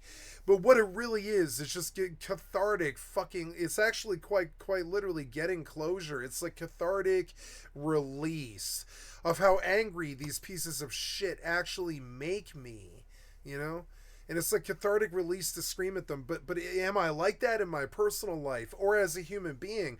No, I am actually not known for screaming and scaring people or being this angry tyrant or anything like that. I'm not, no, it's quite the opposite. I'm the gentle giant, and I've always had a personality like that and a reputation like that. And my friends know that I would never harm anything, and shut down her accounts. Sending all... It's weird to me, this, like, publishing the conversation is doing harm to another human being in a really egregious way that I just would not find comfortable. But if I thought that it was an out of control situation and there was nothing else that I could do, I suppose I would do this too, which is sort of weird. I have some sympathy to what she did, because if you have no other way out, you just publish who they are so the world sees it. And I can understand that, kind of. I had to do that recently. I had to publish who my stream I didn't publish who they were, but I had to publish the whole Stream Sniper situation from start to finish, which is fucking, like, it was not only is it bad for them, it's really bad. I mean, not only is it bad for me, but it's really bad for them. And so I try not to do it. It's disrespectful. You know, I don't talk about it a lot. It doesn't come up a lot. It's just disrespectful. I think this is somebody who got lost and just lost their way. And, you know, what can you do? What can you do? You don't go and drill it into their mouths every single day. You don't do that. That's just not how it works. You don't put them on blast. You don't disrespect them any further than you can possibly avoid. Because, you know, then you're in some battle with somebody, and if you have profile at all, you probably lose, because you're the big person on the block. You're the one with all the money, so you're just this big target. You're just a big target. If no call in 1 minute, I will absolutely make sure your horse goes to the meatpacking house. Fans at first were confused. What? Oh, no. Okay, so never mind. No, she is dealing with a psychopath and maybe perhaps... So now I thought this was just some dude having an anger episode, but now having seen the texts, I now believe she is dating a sociopath, and this may have been the only way she could have gotten out of it. What they were hearing. How did this man have so much access to the streamer's bank accounts? And why was she so afraid of him? Probably the manager, frankly. She's an OnlyFans model. They tend to have managers, don't they? They can't be running the bank and the healthcare and the food shopping and all that other stuff. They're on camera 8 hours a day or something like that, right? I mean, I know, because I have a lifestyle kind of like that too.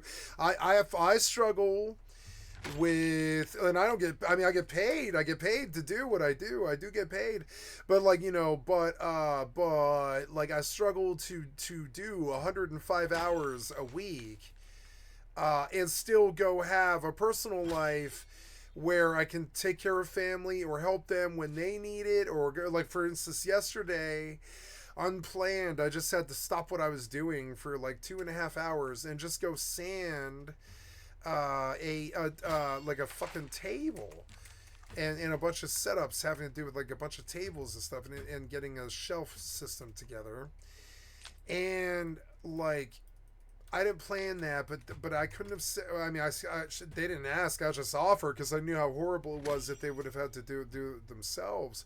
So I just like reached out and did this. I just dropped 3 hours of my day like that, nothing, like just gone. And that's a lot for somebody who's on camera all day. It's a lot to just give your time away, like 3-4 hours like that away, to just toss and throw it away like that. Well, I didn't throw it away, but I mean, like, you know, to just throw it away like it's nothing, like to just give it to somebody, like your time's worth nothing, like your time's worth nothing. And so, yeah, eventually there's this point where, yeah, he's probably, by all intents and purposes, essentially her manager, because every time a package arrives, he probably goes and gets it. Every time she wants food, he probably goes and gets it. Every time that she needs something desperately, he probably goes and gets it. He checks all the packages when they come in. So if there's a mail bomb, it blows him up and not her. There, you know, all this other stuff, right? You know, he has some responsibilities for this stuff. And so, yeah, by all intents at that point, because she's on camera, like, trust me, I can relate, because I do the same thing. You know, I'm on camera most of the day, and so these people around me, like from my friends or my family friends, or to my family, or even my personal friends that I've had for years and stuff, like, you know, I have time and I talk to them almost every day, but like, keeping my life separate from theirs is very, very difficult for me, because I'm gone all the time and on the camera. And so, yeah, I essentially have a manager. Like, I would say that my family member, my mother, she is, you know, essentially my manager in the respect that she built my website. She decorated my house. She helped me get on disability. She, like, you know, paid for the lawyer to go see. She, you know, birthed me and all this other stuff she did, but I mean, like, she is my manager. She is the payee when it comes to the government. Like, they trust her over me to make sure that the money is spent the correct way, and all this other stuff, and it's just, it's kind of funny, and that's okay. It's nice to have, like, somebody who likes to be a manager around you, who likes doing that sort of stuff, because I don't like the adulting of life. I've never liked it. I view it as mundane bullshit that we do to appease people, but I am not like that. I'm just not like that. I've never been like that. It sucks when it's like actually not in your nature, and it's kind of like you know what it makes me feel like? It's like you're a bird, but you're underwater. It's like that's literally how it feels to me a lot of the time. When I don't know when they have responsibilities that I don't want and can't technically take or whatever. It feels like I'm a bird underwater and I'm trying to fly, but I don't know what water is. And I'm under the water and I'm trying to get back up to the air, but I don't know which way the air is because I don't know what air and water is. I'm a fucking bird and I'm under the water for some reason. Something drags me down under the water quickly, like, you know, but I get away. And now I'm trying to fly under the water, which makes no sense to me because like air has never given me a problem before, but water does. And all this other stuff is suddenly you have this, like, you know, your reality just changes. And it's nice to have a manager when, you know, when you just don't really relate with the rest of the world that well. It's nice to have a manager type person in your life who likes to do the adulting, who actually takes pleasure in doing it. Because if it was just up to me, I just wouldn't do anything that they want at all. From paying taxes to going to school to doing homework to doing busy work or working or anything. I just wouldn't do almost anything that they want me to do at all. It's not that I want to be lazy. That's not it. That's not it at all. As you can see, I don't wish to totally be lazy. It's that, like, I just don't want them telling me what to do. I have to come to it of my own volition. The answer became clear. Amaranth's fans' perception of her changed forever. Yeah, like, once you understand that she's essentially somebody who's been sex trafficked, essentially, it makes a little bit more sense, doesn't it? Secretly married since 2015, with the relationship having become so abusive that she couldn't hide it anymore. Initially, the Twitch community was quick to support the woman and feared for her safety. But then they began to understand what the reality is, which is it takes two to tango. Following this stream, almost always in these DVs, it sucks, but it does take two to tango. It's unfortunate. That's how a judge would look at it. It's almost always it takes two to tango. If you got to this terrible situation, I'm not victim shaming. I'm saying it's almost never blameless though, and that's the problem, right? And so then let's go hear his side of it, because you just want to side with her when you read the texts and you're like, that's what he said to her. But let's go see who he is. A messy and convoluted tale. As it turns out, Zen Master says we'll see. I don't know anything about her and I don't know anything about him. So Zen Master says we'll see. I don't know what the takeaway is. You want me to shame him for treating her like a sex slave. I do shame him for that. He seems worthless to me. But then what's his story, though? What's his story? Amaranth and her husband got into a very aggressive dispute over the amount of time she streams. The content creator claims that her husband became enraged when she refused to do a show for 24 hours straight. Then while at a party, she's like, nope, I'm just not doing it. I'm my own boss. I'm my own streamer. I am Amaranth. I am Skycatlive or whatever the fuck you are. It doesn't matter who you are or what you are. It's your life. If I don't want to do it, I'm not fucking doing it. I'm not doing it. I'm not doing this with you right now. I don't care if you need to fight with me right now. I don't care what it is. If I'm not doing it, I'm not fucking doing it. And some people can't handle that because it means that you're just not in line with them. You're just not conservative with their conservative fiscal ideas of what life should be. And what do you mean you're on drugs? Or what do you mean you're doing this or that? Or what, you know, it's like fucking stupid. And it's like the judgment just goes from there. And it's like, understand, motherfucker, you don't control me. Nobody ever did. You be foolish to motherfucking try.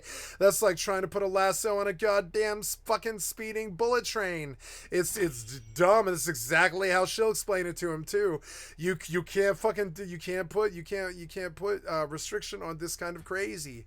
You just can't. You can't try to put a restriction on this kind of crazy. Not control, not whatever it is. You know, the more you turn, the more you squeeze your grip, the more I'm gonna slide through your fingers, and that sucks. You know, it sucks. Then you have this battle with the person essentially. When they realize that you've just never totally been in their control, and their whole fucking life is that control over everybody around them. I know, because a bunch of my fucking friends and family are really control freak. I don't ever tell them. But when you look at it through my fucking glasses, my eye, you know, my rose-tinted glasses or whatever, I love them, and they're my friends and family. But even my friends and family, some of them are such goddamn control freaks. It's such weird, passive little ways. Oh, like, not all of them, but a bunch of them are such control freaks about their lives, about what my life can be, about what shame they have in me, and I think all the time about that phrase. I think about that phrase because of a band called Alice in Chains and stuff, but it's like, shaming me. You're the one shaming people like you're God, shaming you. I don't feel shame ever until you tell me to. You shame me like you're God. It is where, for what? Doing drugs or occasionally fucking up and doing some crime or something like that, like or living on the streets or not having any money or stuff. The judgment was always so bad. It was always so bad, and so then when they understand. It happened with all of my best friends except for my inner circle. They're the only people who have never tried to control me. It happened with all of my best friends. They like, from my mechanic friend to my wiring technician friend to my drug dealer friend to my meth cook to my roommates, all of them, to my exes, a bunch of them, most of them. They have these lives where their math equation for how they need, for what they need. I know I'm struggling to say it well because I'm exhausted, but I'm just trying to say it well, right? They have a little math equation about what the PG, the program of their life is and how well it's going. And that vision has your color and your paint in their painting. Now, that's okay if you like being there. But if they're suddenly treating you differently because the color of your paint isn't melding well with their painting, if they're kind of poking at you, judging you or something like that, or being like, yo, you need help or something like that, or you need to see a therapist or a drug addiction counselor or something like that, and it's like that, you know, it's like, I know you're trying to help me, but the problem is here, I never felt shame. I still don't feel shame about any of the choices I made. That was your guys' deal. I still don't feel shame about any of the drugs I did, or any of the women I was with, or the things that happened. Most of them, there's some stuff that sucked, like stealing the acid or breaking in the hotel room. But there's like, you know, but there's other, you know, but overall, or even the school, really. Breaking into the school is another regret, kind of. And I just, you know, I don't know, but I know that your discomfort because my color didn't meld with your fucking painting makes you so much, you being most of the people in my life, except for the people in my inner circle and the woman that I love and a few of my family members and stuff. Like, there almost nobody understood it. I've had so many friends in my lifetime. But where I draw the line is I just don't have your life. I don't have your brain. I don't have your kind of fate. I don't have your kind of history. I don't have your kind of problems. I'm not an adult. I'm not a human being. I'm some kind of crazy space elf. I don't really know, or space goat or something. I really don't know. I don't know what I am, but I know that my life doesn't conform, and it's not going to work. And then they get and I can't stand this vibe with them. It happened with my clan recently. They get the broken heart. They're like, oh no, cat's disappearing out of the life. What's going on? What's up with the cat? It must be the cat's fault. And it's no, it's not. You laid all of that shit on me. I want you to think about anything that I laid on you beyond this. That's it. And I want you to think about anything I ever laid on my family, my friends. It doesn't matter who it is. Exes. It doesn't matter. They know it. They know it. That if you can see me, you're a little too close. And my ex and my friends, they don't really like it. And I just don't put things in the same esteem as anybody else does. And I'm a bit of a golden fool when it comes to even people sometimes. And I'll back the worst devils. It is so stupid. And you know. And the judgment, it was stupid. It was stupid. At the end of all of it, I was like, nope, out of my life, out. No more of that. I'm not living my life compared to what you think is gonna. I just started doing whatever the fuck I was gonna do. You know, I just started doing whatever the fuck I was gonna do. That's the reality. Sooner or later, it took me 38 years. I know exactly when it changed. It was like when I started becoming a streamer. I was just like kind of told everybody, I was like, I'm just gonna do whatever the fuck I'm gonna do. I'm terribly sorry. If that's meth, it's meth. If it's strippers, it's strippers. If it's stealing credit cards or doing heroin or smoking meth or running with the cartel, that's what I'm gonna do. There's nothing you could stop me. Your judgment, it was not constructive. There was no causality for it. I've never done that to you. Well, I never judged any of you guys over any of your fucking problems. I know all of your fucking secrets. I don't ever tell anybody. Everybody I know has told me I know every dark secret there is to know about pretty much everybody that I know.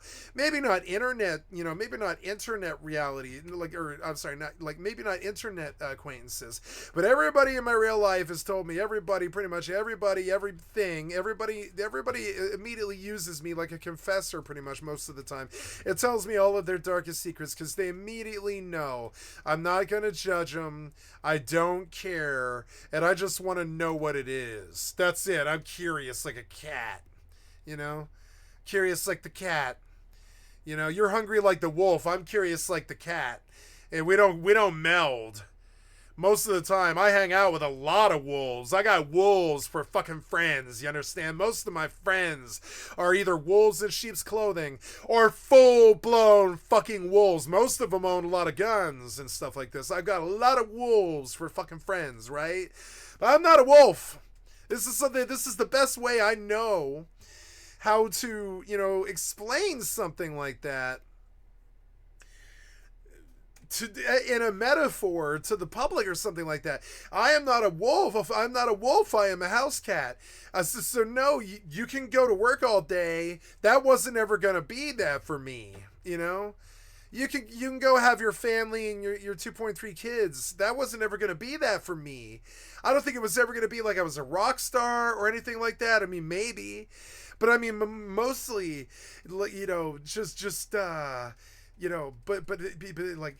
but I just wanted to be me, and the amount of resistance that I got and judgment because I just tried to hide the fact that I just don't care too much about, it's not that I'm a sociopath. I have a lot of really strong feelings and emotions all the time. It's that I don't care to feel the shame. And I really feel that the people who want to shame me are actually the people who should be shamed. Shaming you. which is where I come from. It's where I get that Alice in Chains reference I was referring to earlier. Is it shaming? I have some shame in you. I know that I'm the heroin, methamphetamine, junkie, crazy puppet dancing around on the motherfucking death strings of, false assault charges and friends who killed family and then themselves and just, fucked up bullshit with my life and all this and all the loss and all the death and everything, right? I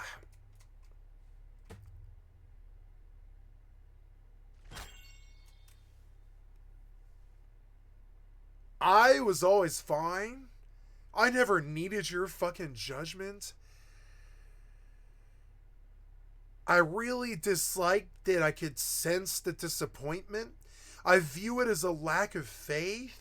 Even when I was this fat 380-pound, ugly neckbeard with a huge belly, just totally out of it, like, completely drugged out of my mind, complete sloth.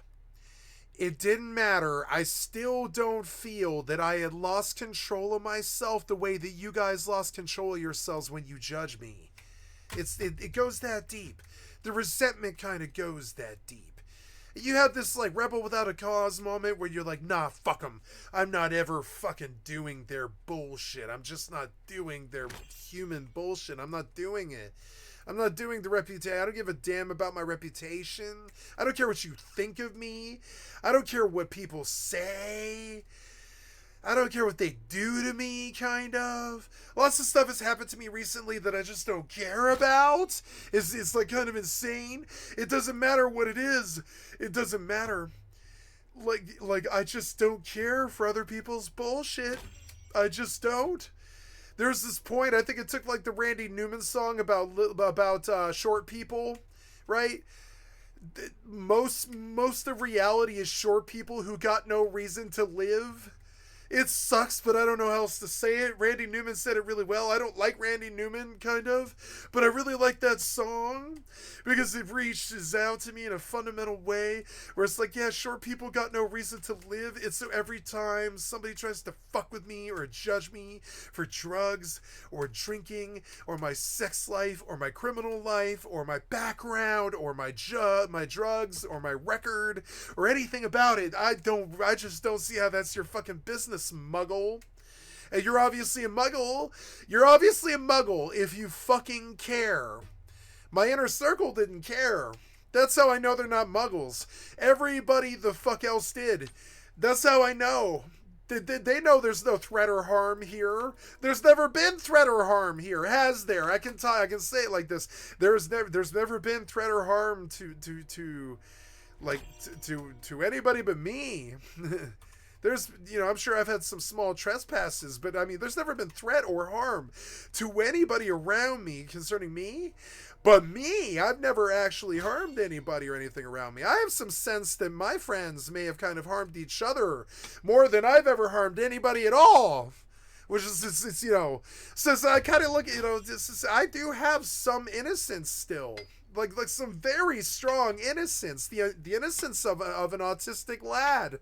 I have the innocence of an autistic lad, despite being this fucking ex-kingpin, fucking drug dealer, fucked up, run the streets, motherfucking homeless, crazy hobo type dude, trying to build like cross fucking like national fucking drug schemes with hookers and stuff like this. It's just insane. Like despite how bad everybody thought I was or treated me, I don't think I was as bad as them.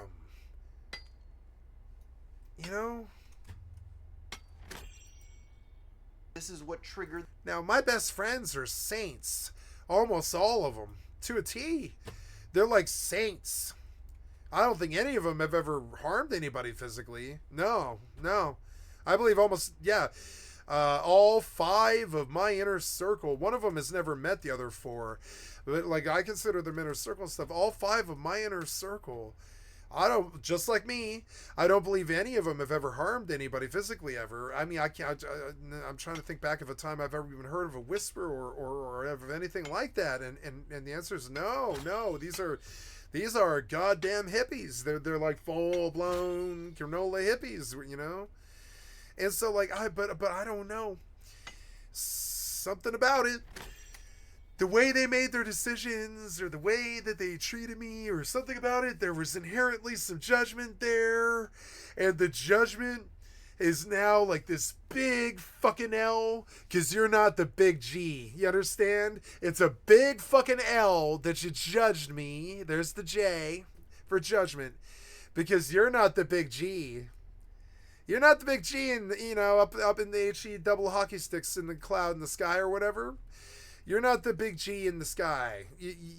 Your judgment, it was immaterial to me. I didn't want it, and it was really uncomfortable, and it made my life fucking hell. And now I just don't ever want to do it ever again. You know what I'm saying? I don't think I'm going to. On October 5th. If that means never doing people ever again, then so be it. But if I'm just I don't know what you want to call this. I don't think it's Sigma. I think it's crazier than that. I think it's full blown, like, not, I don't know. It's a full blown disassociative. Disassociation is what when I went to the mental health facility, they were like, we fear you might be autistic, but we don't know. We have to do a neuropsych evaluation, and that might take like 1.5 years to actually arrange. And I was like, okay. And so we did. And we did all that, and they came back, and they're like, yeah, we got the results that we wanted.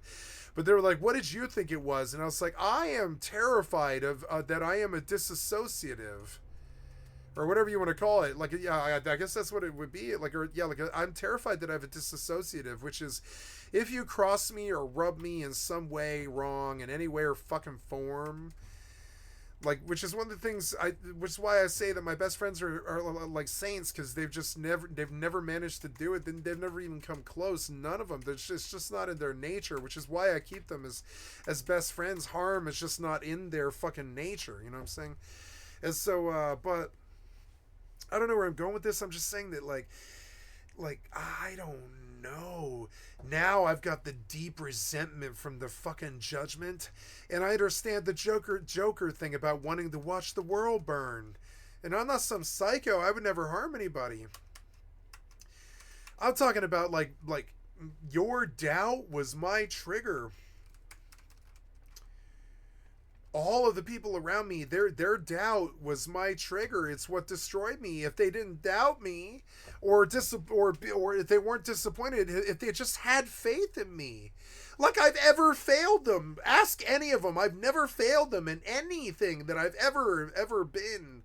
I've failed them in small things, and I've overstepped boundaries and stuff, and I've trespassed. But I'm I've committed theft, but I've never done it in a way that ever harmed anybody, really, which is, so, and if it did, I fixed it. And so, and confessed and fixed. And now, the amount of hell that I was dragged through over the last 25 years, when I think of it, it makes me sick, kind of. It makes me want to puke in the fucking sink. After everything, after I list all the problems, the judgment was unacceptable. A lot of them were aware of it, but they just couldn't help it. They're human beings. But I needed better than that. I needed better than that from them. I look at a superstar like this, or whatever you want to call this, like the public starling, and I'm like, there's no way I could possibly I can't even live up to the goddamn... and that's why I brought this up. I'm not on some random fucking rant. It all connects. I don't know how she puts up with these fucking people. I couldn't take the judgment of the people just in my personal life. how she could ever do the public.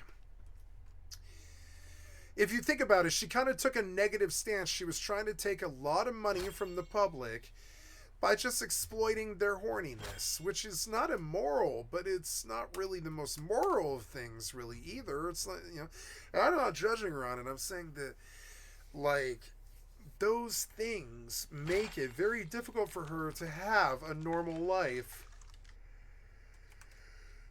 Like their judgment made it very difficult for me to have a normal life. Now, am I overlogged? No, I'm not overlogged, no. Oh god, it's gonna take so long to reach 65. I'm just gonna keep grinding, though. I don't know if I can focus to keep chopping trees.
How you brought your personal life into the public like this is beyond me.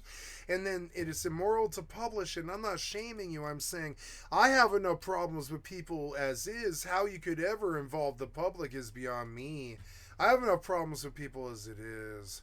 Not bad problems, like people are scared of me or want something from me or something like that. It's just that it's hard enough steering this pirate ship that I'm steering. If you throw a whole bunch of other people's pirate ships in the mix, you're probably just gonna get a fucking log jam. You know, you're gonna get a fucking, you're gonna get a like a typhoon. Streamed the phone call, allegedly tired of living a lie because I her husband could forced not make my personal business this fucking laughing stock of the public. I just couldn't turn my life into a fucking joke like this. I could do it by accident. I could see it doing it by accident, forgetting to mute the microphone, something like that. I could see that, but I couldn't ever see doing it on purpose, turning on that or turning off that mute and letting like that dude or that person, whoever it is, blast your business to the fucking world. I'm just not doing that. I'm sorry. There's something so immoral about that. That's like going from a conversation in your fucking living room to broadcasting to CNN Live what your love life is. And that's not really good. That's not too good. Keep their relationship a secret. You got too addicted to the camera to the point where you switched the camera on at the most tender, terrifying moment of your life. And, I mean, I would do that too. No shame. No shame. You know? I would do that too. No shame. But...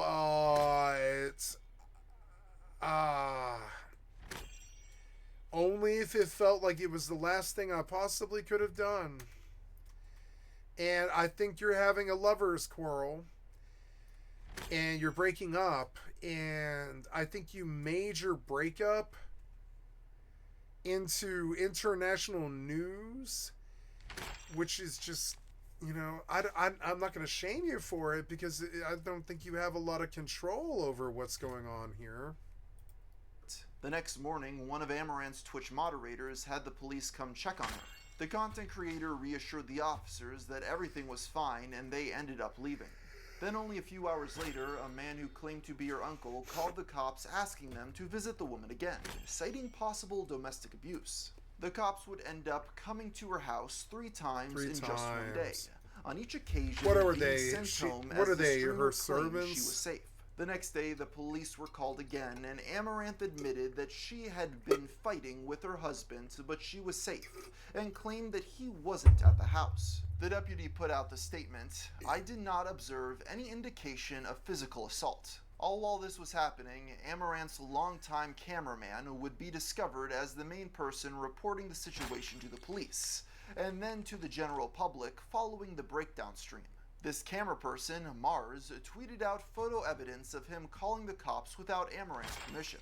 She did not appreciate his help though, and even tweeted at him to stop, claiming that he had escalated the fighting and later fired him for trying to gain clout through her situation. Mars lost his job even though the streamer would go on to validate his claims of domestic. So you go and you blast your breakup to the entire known world, your divorce, and then you fire him for just claiming to be your friend? And so I ran in here to call the cops, and he literally kicked the door in. Yeah, and, this guy's got a problem. That I don't doubt. This guy struck me as a sociopath. I don't have a hinge anymore. It wasn't until October 18th. And you sound like you're on drugs, though. You both sound like you're on drugs. Cocaine, if I had to guess.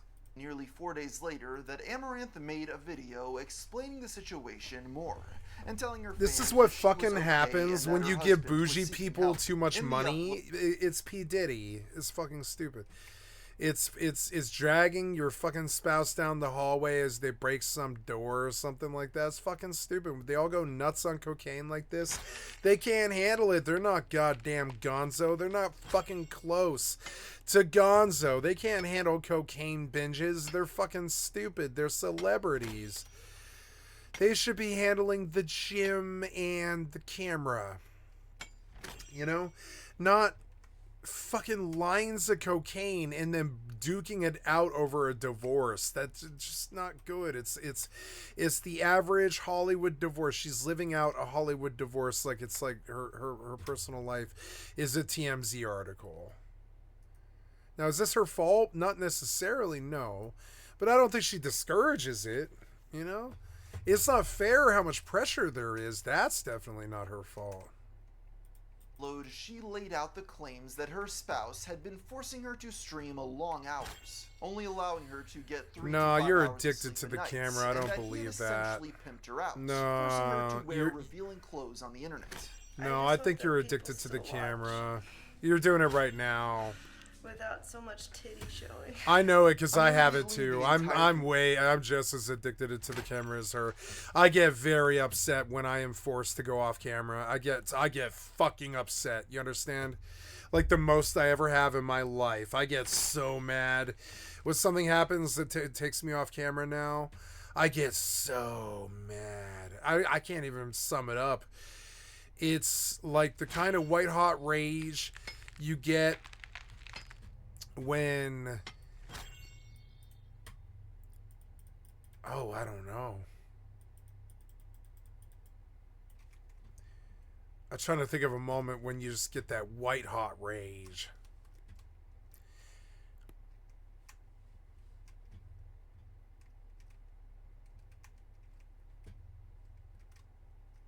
I don't know, I can't think of it. I'm not an angry person anymore. As she received tons of support and labeled her husband a domestic abuser. Well, she was already live, but she unmuted during an argument with her husband over the phone. And this troglodyte sounds like an absolutely unhinged maniac. However, a few began to have some reservations about her accusations, starting with how she confessed to being prostituted by her husband for years, with her comparing herself to an elf slave character from Harry Potter. And I don't have to wear cleavage every day. I can wear clothes. Yay! Giving Dobby a sock. Dobby is free.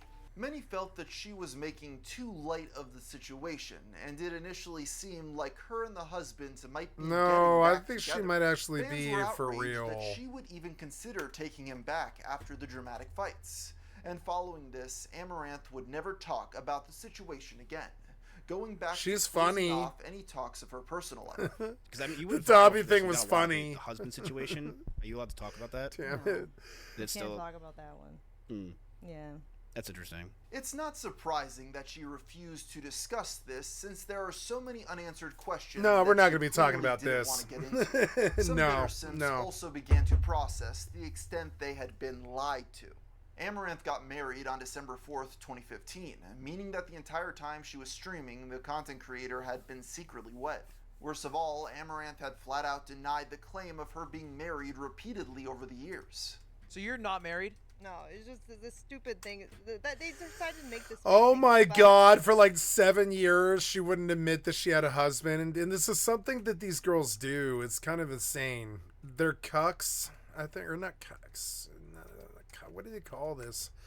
It's when they keep a bunch of simps. I don't know what that's called. It's when the simps get cucked, but I don't know what you call the woman. They're just... I don't know.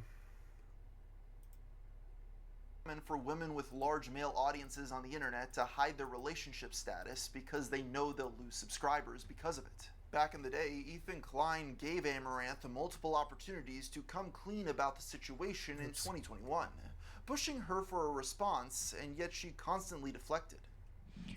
What's your personal life like? Are you married? Are you living? I'm married to my work, really. I don't really do anything else. Like this, I live and breathe and eat content. So why is chat saying, people are saying you're dodging the question of if you're married or not? No. Like, I don't have time for that kind of thing. What? Right now. It's so weird. This is so confusing. The chat, everybody's convinced that you're married. A forgotten aspect of the story that I discovered in my No, they research found was out. that back They in know. 2018, the YouTuber L of the Day released a 10-minute video showing pictures of Amaranth with a man he claimed was her husband. I feel like you owe these people an explanation because you've been scamming their hearts pretty much. Because I'm sure if they at least saw you wear a wedding ring in a stream once, they would have known, but you didn't do that. The video received a decent amount. But she can't do that. Every fucking simp in the fucking world. You guys are so stupid that you're the rubes. You're the rubes. You're still the rubes. You still can't. You can't understand this because you are. You're kind of cucks. You're kind of, even the public is kind of cucks. They can't understand why she wouldn't admit that she had a husband because they just can't understand this. She must be immoral or something like this. No. If the public understands that she has a husband, she loses like 40% of her net income, her net yearly income or something. If they know she's unavailable and that they can't fuck her, then they don't spend as much money on her. Now, this is a really cold, hard reality that she doesn't like and doesn't want to admit. And it doesn't make her a B-word because she kowtows to it. It doesn't want anybody to know that she has a husband. No. It's just the cold, hard fact that if they find out, she loses 40% of her money or something like that. The world can't see it because the world kind of is a cuck. It's what all the Victorian principle fucking moralism that we just don't have. We're a bunch of butt fucking foul monkeys. Trust me, we actually really are. We're these butt fucking dope smoking foul little monkeys. We really are. We like all of us. We really are like that. It's fucking everybody's got their fetish and everything. Trust me. And we're just not as Puritan as this right-wing conservative family value culture wants us to be. And so a bunch of these men who are after her are single, and they're chaste Christian men who don't consider it that evil to simp over some girl and give her money. And she loses those men. The minute that they find out that she's married, she becomes Ashley Madison. You understand? You know what I mean when I say Ashley Madison? She doesn't become Amaranth anymore. She becomes Amaranth Madison. And so no, I would lie about my wife too if it meant 40% of my wife's income. Wouldn't you? Remember, they're married. So, like, if she tells the world that they're married, automatically her husband loses. Remember, the marriage is kind of like I mean, what is marriage? It's a combining of financial status. I mean, that's pretty much what I think it's even, like, listed as under the law. It's a combining of financial statuses. And so, yeah, and so if she tells the world that she's married, not only does she lose 40%, her husband loses 40%. It's not even in her husband's interest for her to tell the truth. Now, the world can't see this. All they see is this puritanical Christian bullshit about you lied about having a husband and blah, blah, blah, blah, blah, blah, blah, and we can't handle that you have a husband or any of this other stupid ass shit. But the reality is, it didn't matter. You were lusting after a married woman. Doesn't matter. You're a simp lusting after a married woman. These are the thoughts that she has to have when she goes to bed at night. It's not fun. You know, and trust me, they're all the time, they're calling her, remember what they started calling her? I think it was thought, which is like the worst word that I can think of almost, is thirsty hoe. They were calling her thought after a bit because she had a husband the whole time or whatever. I do remember this part of the drama a little bit, not the husband thing, but the fact that like the whole treatment of her was terrible. It was fucking terrible. And there was all these stalkers. I heard somebody showed up inside of her house. That's coming up in the story here. Some dude showed up in her fucking house one day and all this shit. And that's another reason why she doesn't tell them that she has a husband, because some of these fucking nuts, if they find out that she has a husband, they think, oh, I better kill the husband or she won't be single and I can't have her. And that's literally how deep this psychology goes. When she sees how sick the fucking world is, like I have, when you know how sick on the crazy powder that these people are in their heads, you begin to understand that there's nothing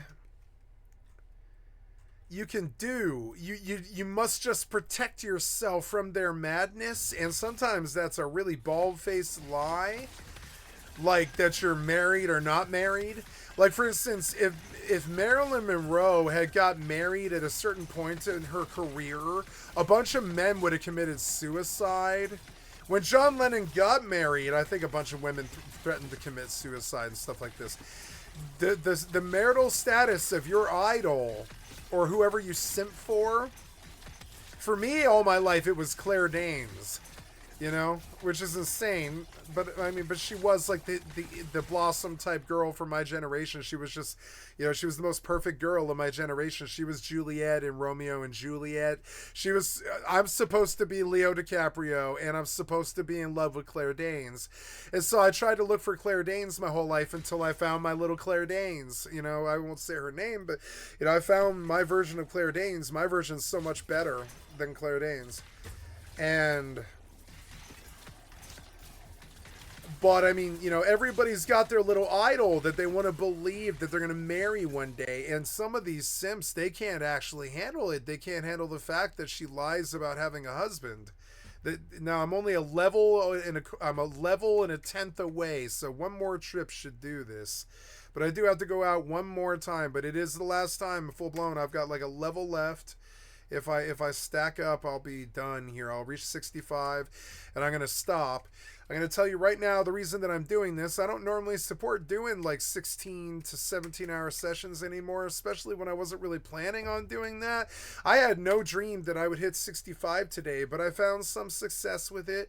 I was careful and I read the trade chats and I was reading when people spoke and I listened to what they said and I followed, and I realized that I might have been the first one to say something because I was like, I just went from level 13 to 18 by just turning in wood stuff. That seems weird. And then all of a sudden I started hearing things in the trade chat like, yeah, just start farming. Farming's faster than leveling. So now here we are at 63. I'm about to be 65 and a level and a quarter. I got to go back out one more time to chop trees and hopefully 80 packages like what I just had will hopefully be enough. Just hopefully it'll be enough to ding me to 65 so I can stop doing this. Because I think the last turn-in of 80 packages got me exactly from 62 to 63, almost a full bar. So I think hopefully it's just one more trip.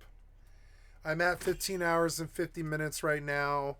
But I mean, you know, I haven't done something like this in a long time, like an expansion release or something like that. Well, I have. I've been doing a lot of expansion releases, but nothing that I went really hard for. I'll tell you right now, I'm selfish. I know what I want to do. I want to take this 18-hour session or whatever it is. It'd be like, yes, in from 1 to 65 on the PV. I want to just solidify it. And I want to put a series of YouTube channel videos on my channel, and I want to say 1 to 65 new world fresh PvP server day 1 season 1, which is too long of a title. 1 to 65 in one session. Or New World PvP server 1 to 65 in one day is what I'll call it. New World 1 to 65 in one session. New World PvP server 1 to 65 day 1. 1 to 65 in one day. Yep. Something like that. And so I'll tell you why I'm pushing this far. I could stop. I mean, I'm one level from the end. I could just stop.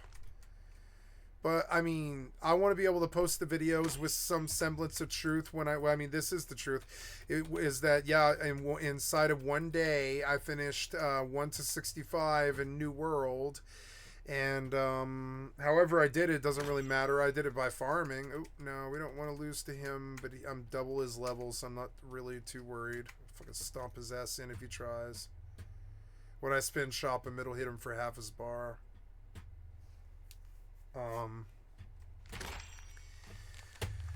But yeah, and I want to set of videos, even if it is like 5 videos long, of just what it looks like to do 1 to 65 New World 1 to 65 in one session.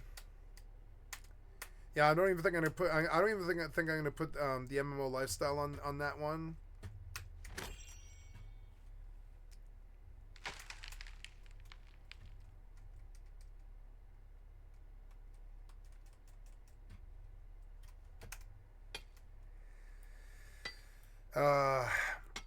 Time, especially on Reddit, where he also posted his findings. Amaranth was furious about this, and attempted to silence this creator by getting his video taken down and his account banned for simply exposing the truth. Even yeah, that's like that. Like honestly, she could sue him for that. Trying to figure out how I can avoid getting that video removed because YouTube emailed me saying that someone, an anonymous individual. And so he's like, nah, B-word's trying to kill my career. And she's like, nah, B-word's trying to kill my career. And they go at it and they battle each other and stuff. But I mean, you got to remember, you are trying to fuck with her money, motherfucker. You are trying to fuck with her money. You know how people are about their money. You know that if the world finds out she's married, that's the whole scandal. It's what you're trying to make your money off of is the world realizing this. But I mean, it's her secret. It's not yours. It doesn't matter if she's married or not. It's not the public's business. That we used to have privacy in this country. You guys made it your fucking business that died. So she went toe to toe with you, and I don't really blame her. I would threaten to sue you because you recklessly try to toss like 40% of her career value away. These simps will not pay her. She doesn't want to say this in public, but I will. These simps will not pay her if they know she's married because a bunch of them are stuck-up right-wingers who believe in the sanctity of marriage. As an invasion of privacy, some type of privacy complaint, right? As it turns out, this and he doesn't know what it is. They're all so oblivious. They have no idea. They've just lived shitty lives. They've never been around risque people or anything like this. They never ran with the club girls or anything like this. They have no idea. They have no idea, like, you know, how bad he said she said can actually be. And yeah, just mentioning that she's married could affect 40% of her income. You fucked with this woman's life. I don't respect it. You're an asshole. I hope she wins. Amaranth and nearly it's lost not your his business, channel piece of because shit her TMZ desire to reporter. keep it a secret. I don't During care the if you're on 2022 YouTube and a phone call scrub. stream, the creator was quick to blame her husband for the lies, claiming that he forced her to lie to her fans about the relationship. I've been begging him to stage content with me for years. Just fucking stream with me if he wants higher numbers. No, doing the business model, the illusion, where? However, this doesn't line up because in 2020, a man named Nick No, Lee I posted see on signs of not only emotional but verbal abuse in a way that's patterned and has lasted for years and years and has now become like come to a head. And she took a lot of abuse for many, many years because this is what they do. You want to know why they do that? You're gonna say it's because they're weak, but no, it's really not that. It's because they're not weak. They're strong. They take that for years and years, like a brick wall. They just take it. They take your abuse because they're strong. They don't give in. even sharing a marriage certificate. This would turn out to be the identity of Amaranth's husband. Though upon closer examination, this might just be a troll who figured out his identity back in the day and nobody noticed. For a second I thought it might actually be him though, because the deranged behavior would line up with what is known about him from the controversy. Not much is known about Nick, other than he was born in Taiwan in 1983, making him 36 as of writing. He likely met Amaranth through cosplay, as the two of them often attended events together. Fans also began to question her claim that he forced her to work long hours, and didn't let her sleep. Since following the massive blow-up, Amaranth returned to work, streaming as consistently as usual, and complaining about her lack of sleep. Saying all these things about her husband and basically saying that the husband forced me to do all of this, she went back to the OnlyFans, back to the topless sort of streams, the hot tub sort of streams, and radio silence from the entire internet. Nobody bothered to do an update on this because that would sort of go against the entire narrative that everybody wants to push. And almost immediately after declaring to no longer want to wear sexy outfits, she engaged in the censor bar meta. Fans were quick to call her out for the sexual nature of the stream, but Amaranth clapped back on Twitter stating, "It would be selfish and irresponsible to do a 180 at a moment's notice. I gave 60 days notice to my lewd content staff, letting them know they could find other employment, but their positions would be locked in for 2 months." Well, it has been 2 years since she gave the 2 months notice, yet the adult content creator continues to regularly post on OnlyFans and engage in revealing streams. Jumping forward, recently some Redditors have discovered that Amaranth may not be divorced at all, as there seems to be no court records of Is she it, married? Is she or divorced? financial Does it ties matter? with Is it Caleb your Hammer. business? She The answer is discovered that no. She still owned the old house that was purchased by To Nick's all dad. of it. When questioned about this, she claimed it was used as office space. I'm thinking about moving them all to the main house. I'm just trying to get that space figured out first before I just decide to kick my own staff out and start renting it out. Sure. And then you gotta have like stuff moved, because I still kind of use it as a storage facility too for my stuff, because I didn't want to just move all my stuff that I didn't need per se. Even Caleb seemed to find it strange that she hadn't moved her employees to her Texas mansion, but he didn't push the streamer further. Now, the legal system is incredibly slow, so she may be going through the process of divorce still, but I was unable to find any evidence that Amaranth had ever officially filed. The streamer has never once claimed to be divorced, nor has she said specifically that she would be filing. The only thing we do know is that she kicked Nick out of the house and that he was in therapy. It's unclear what exactly Nick's role was in Amaranth's OnlyFans empire. Some say he starred in her videos originally, while others claim he worked behind the scenes as an accountant. She revealed to Aiden Ross and Young Gravy once that she had multiple men who star in the videos. If you don't feel comfortable, you can pick something up. Relationally, one. Collab-wise, I don't know how to quantify that. Because Collab-wise? Wait, so you only have one body? For relationships, yeah. Okay, but like How many outside of people have you had relationships. sex with? That's the question. Thank you, baby. Yeah.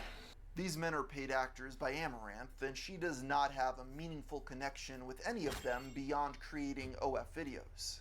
Meaning that perhaps her husband had an agreement with her to sleep with other men for That's business her purposes husband? before the falling out. With Amaranth streaming with the rotation of men, some speculated that one of them was the rapper Young Gravy. The theory starts by pointing out the two were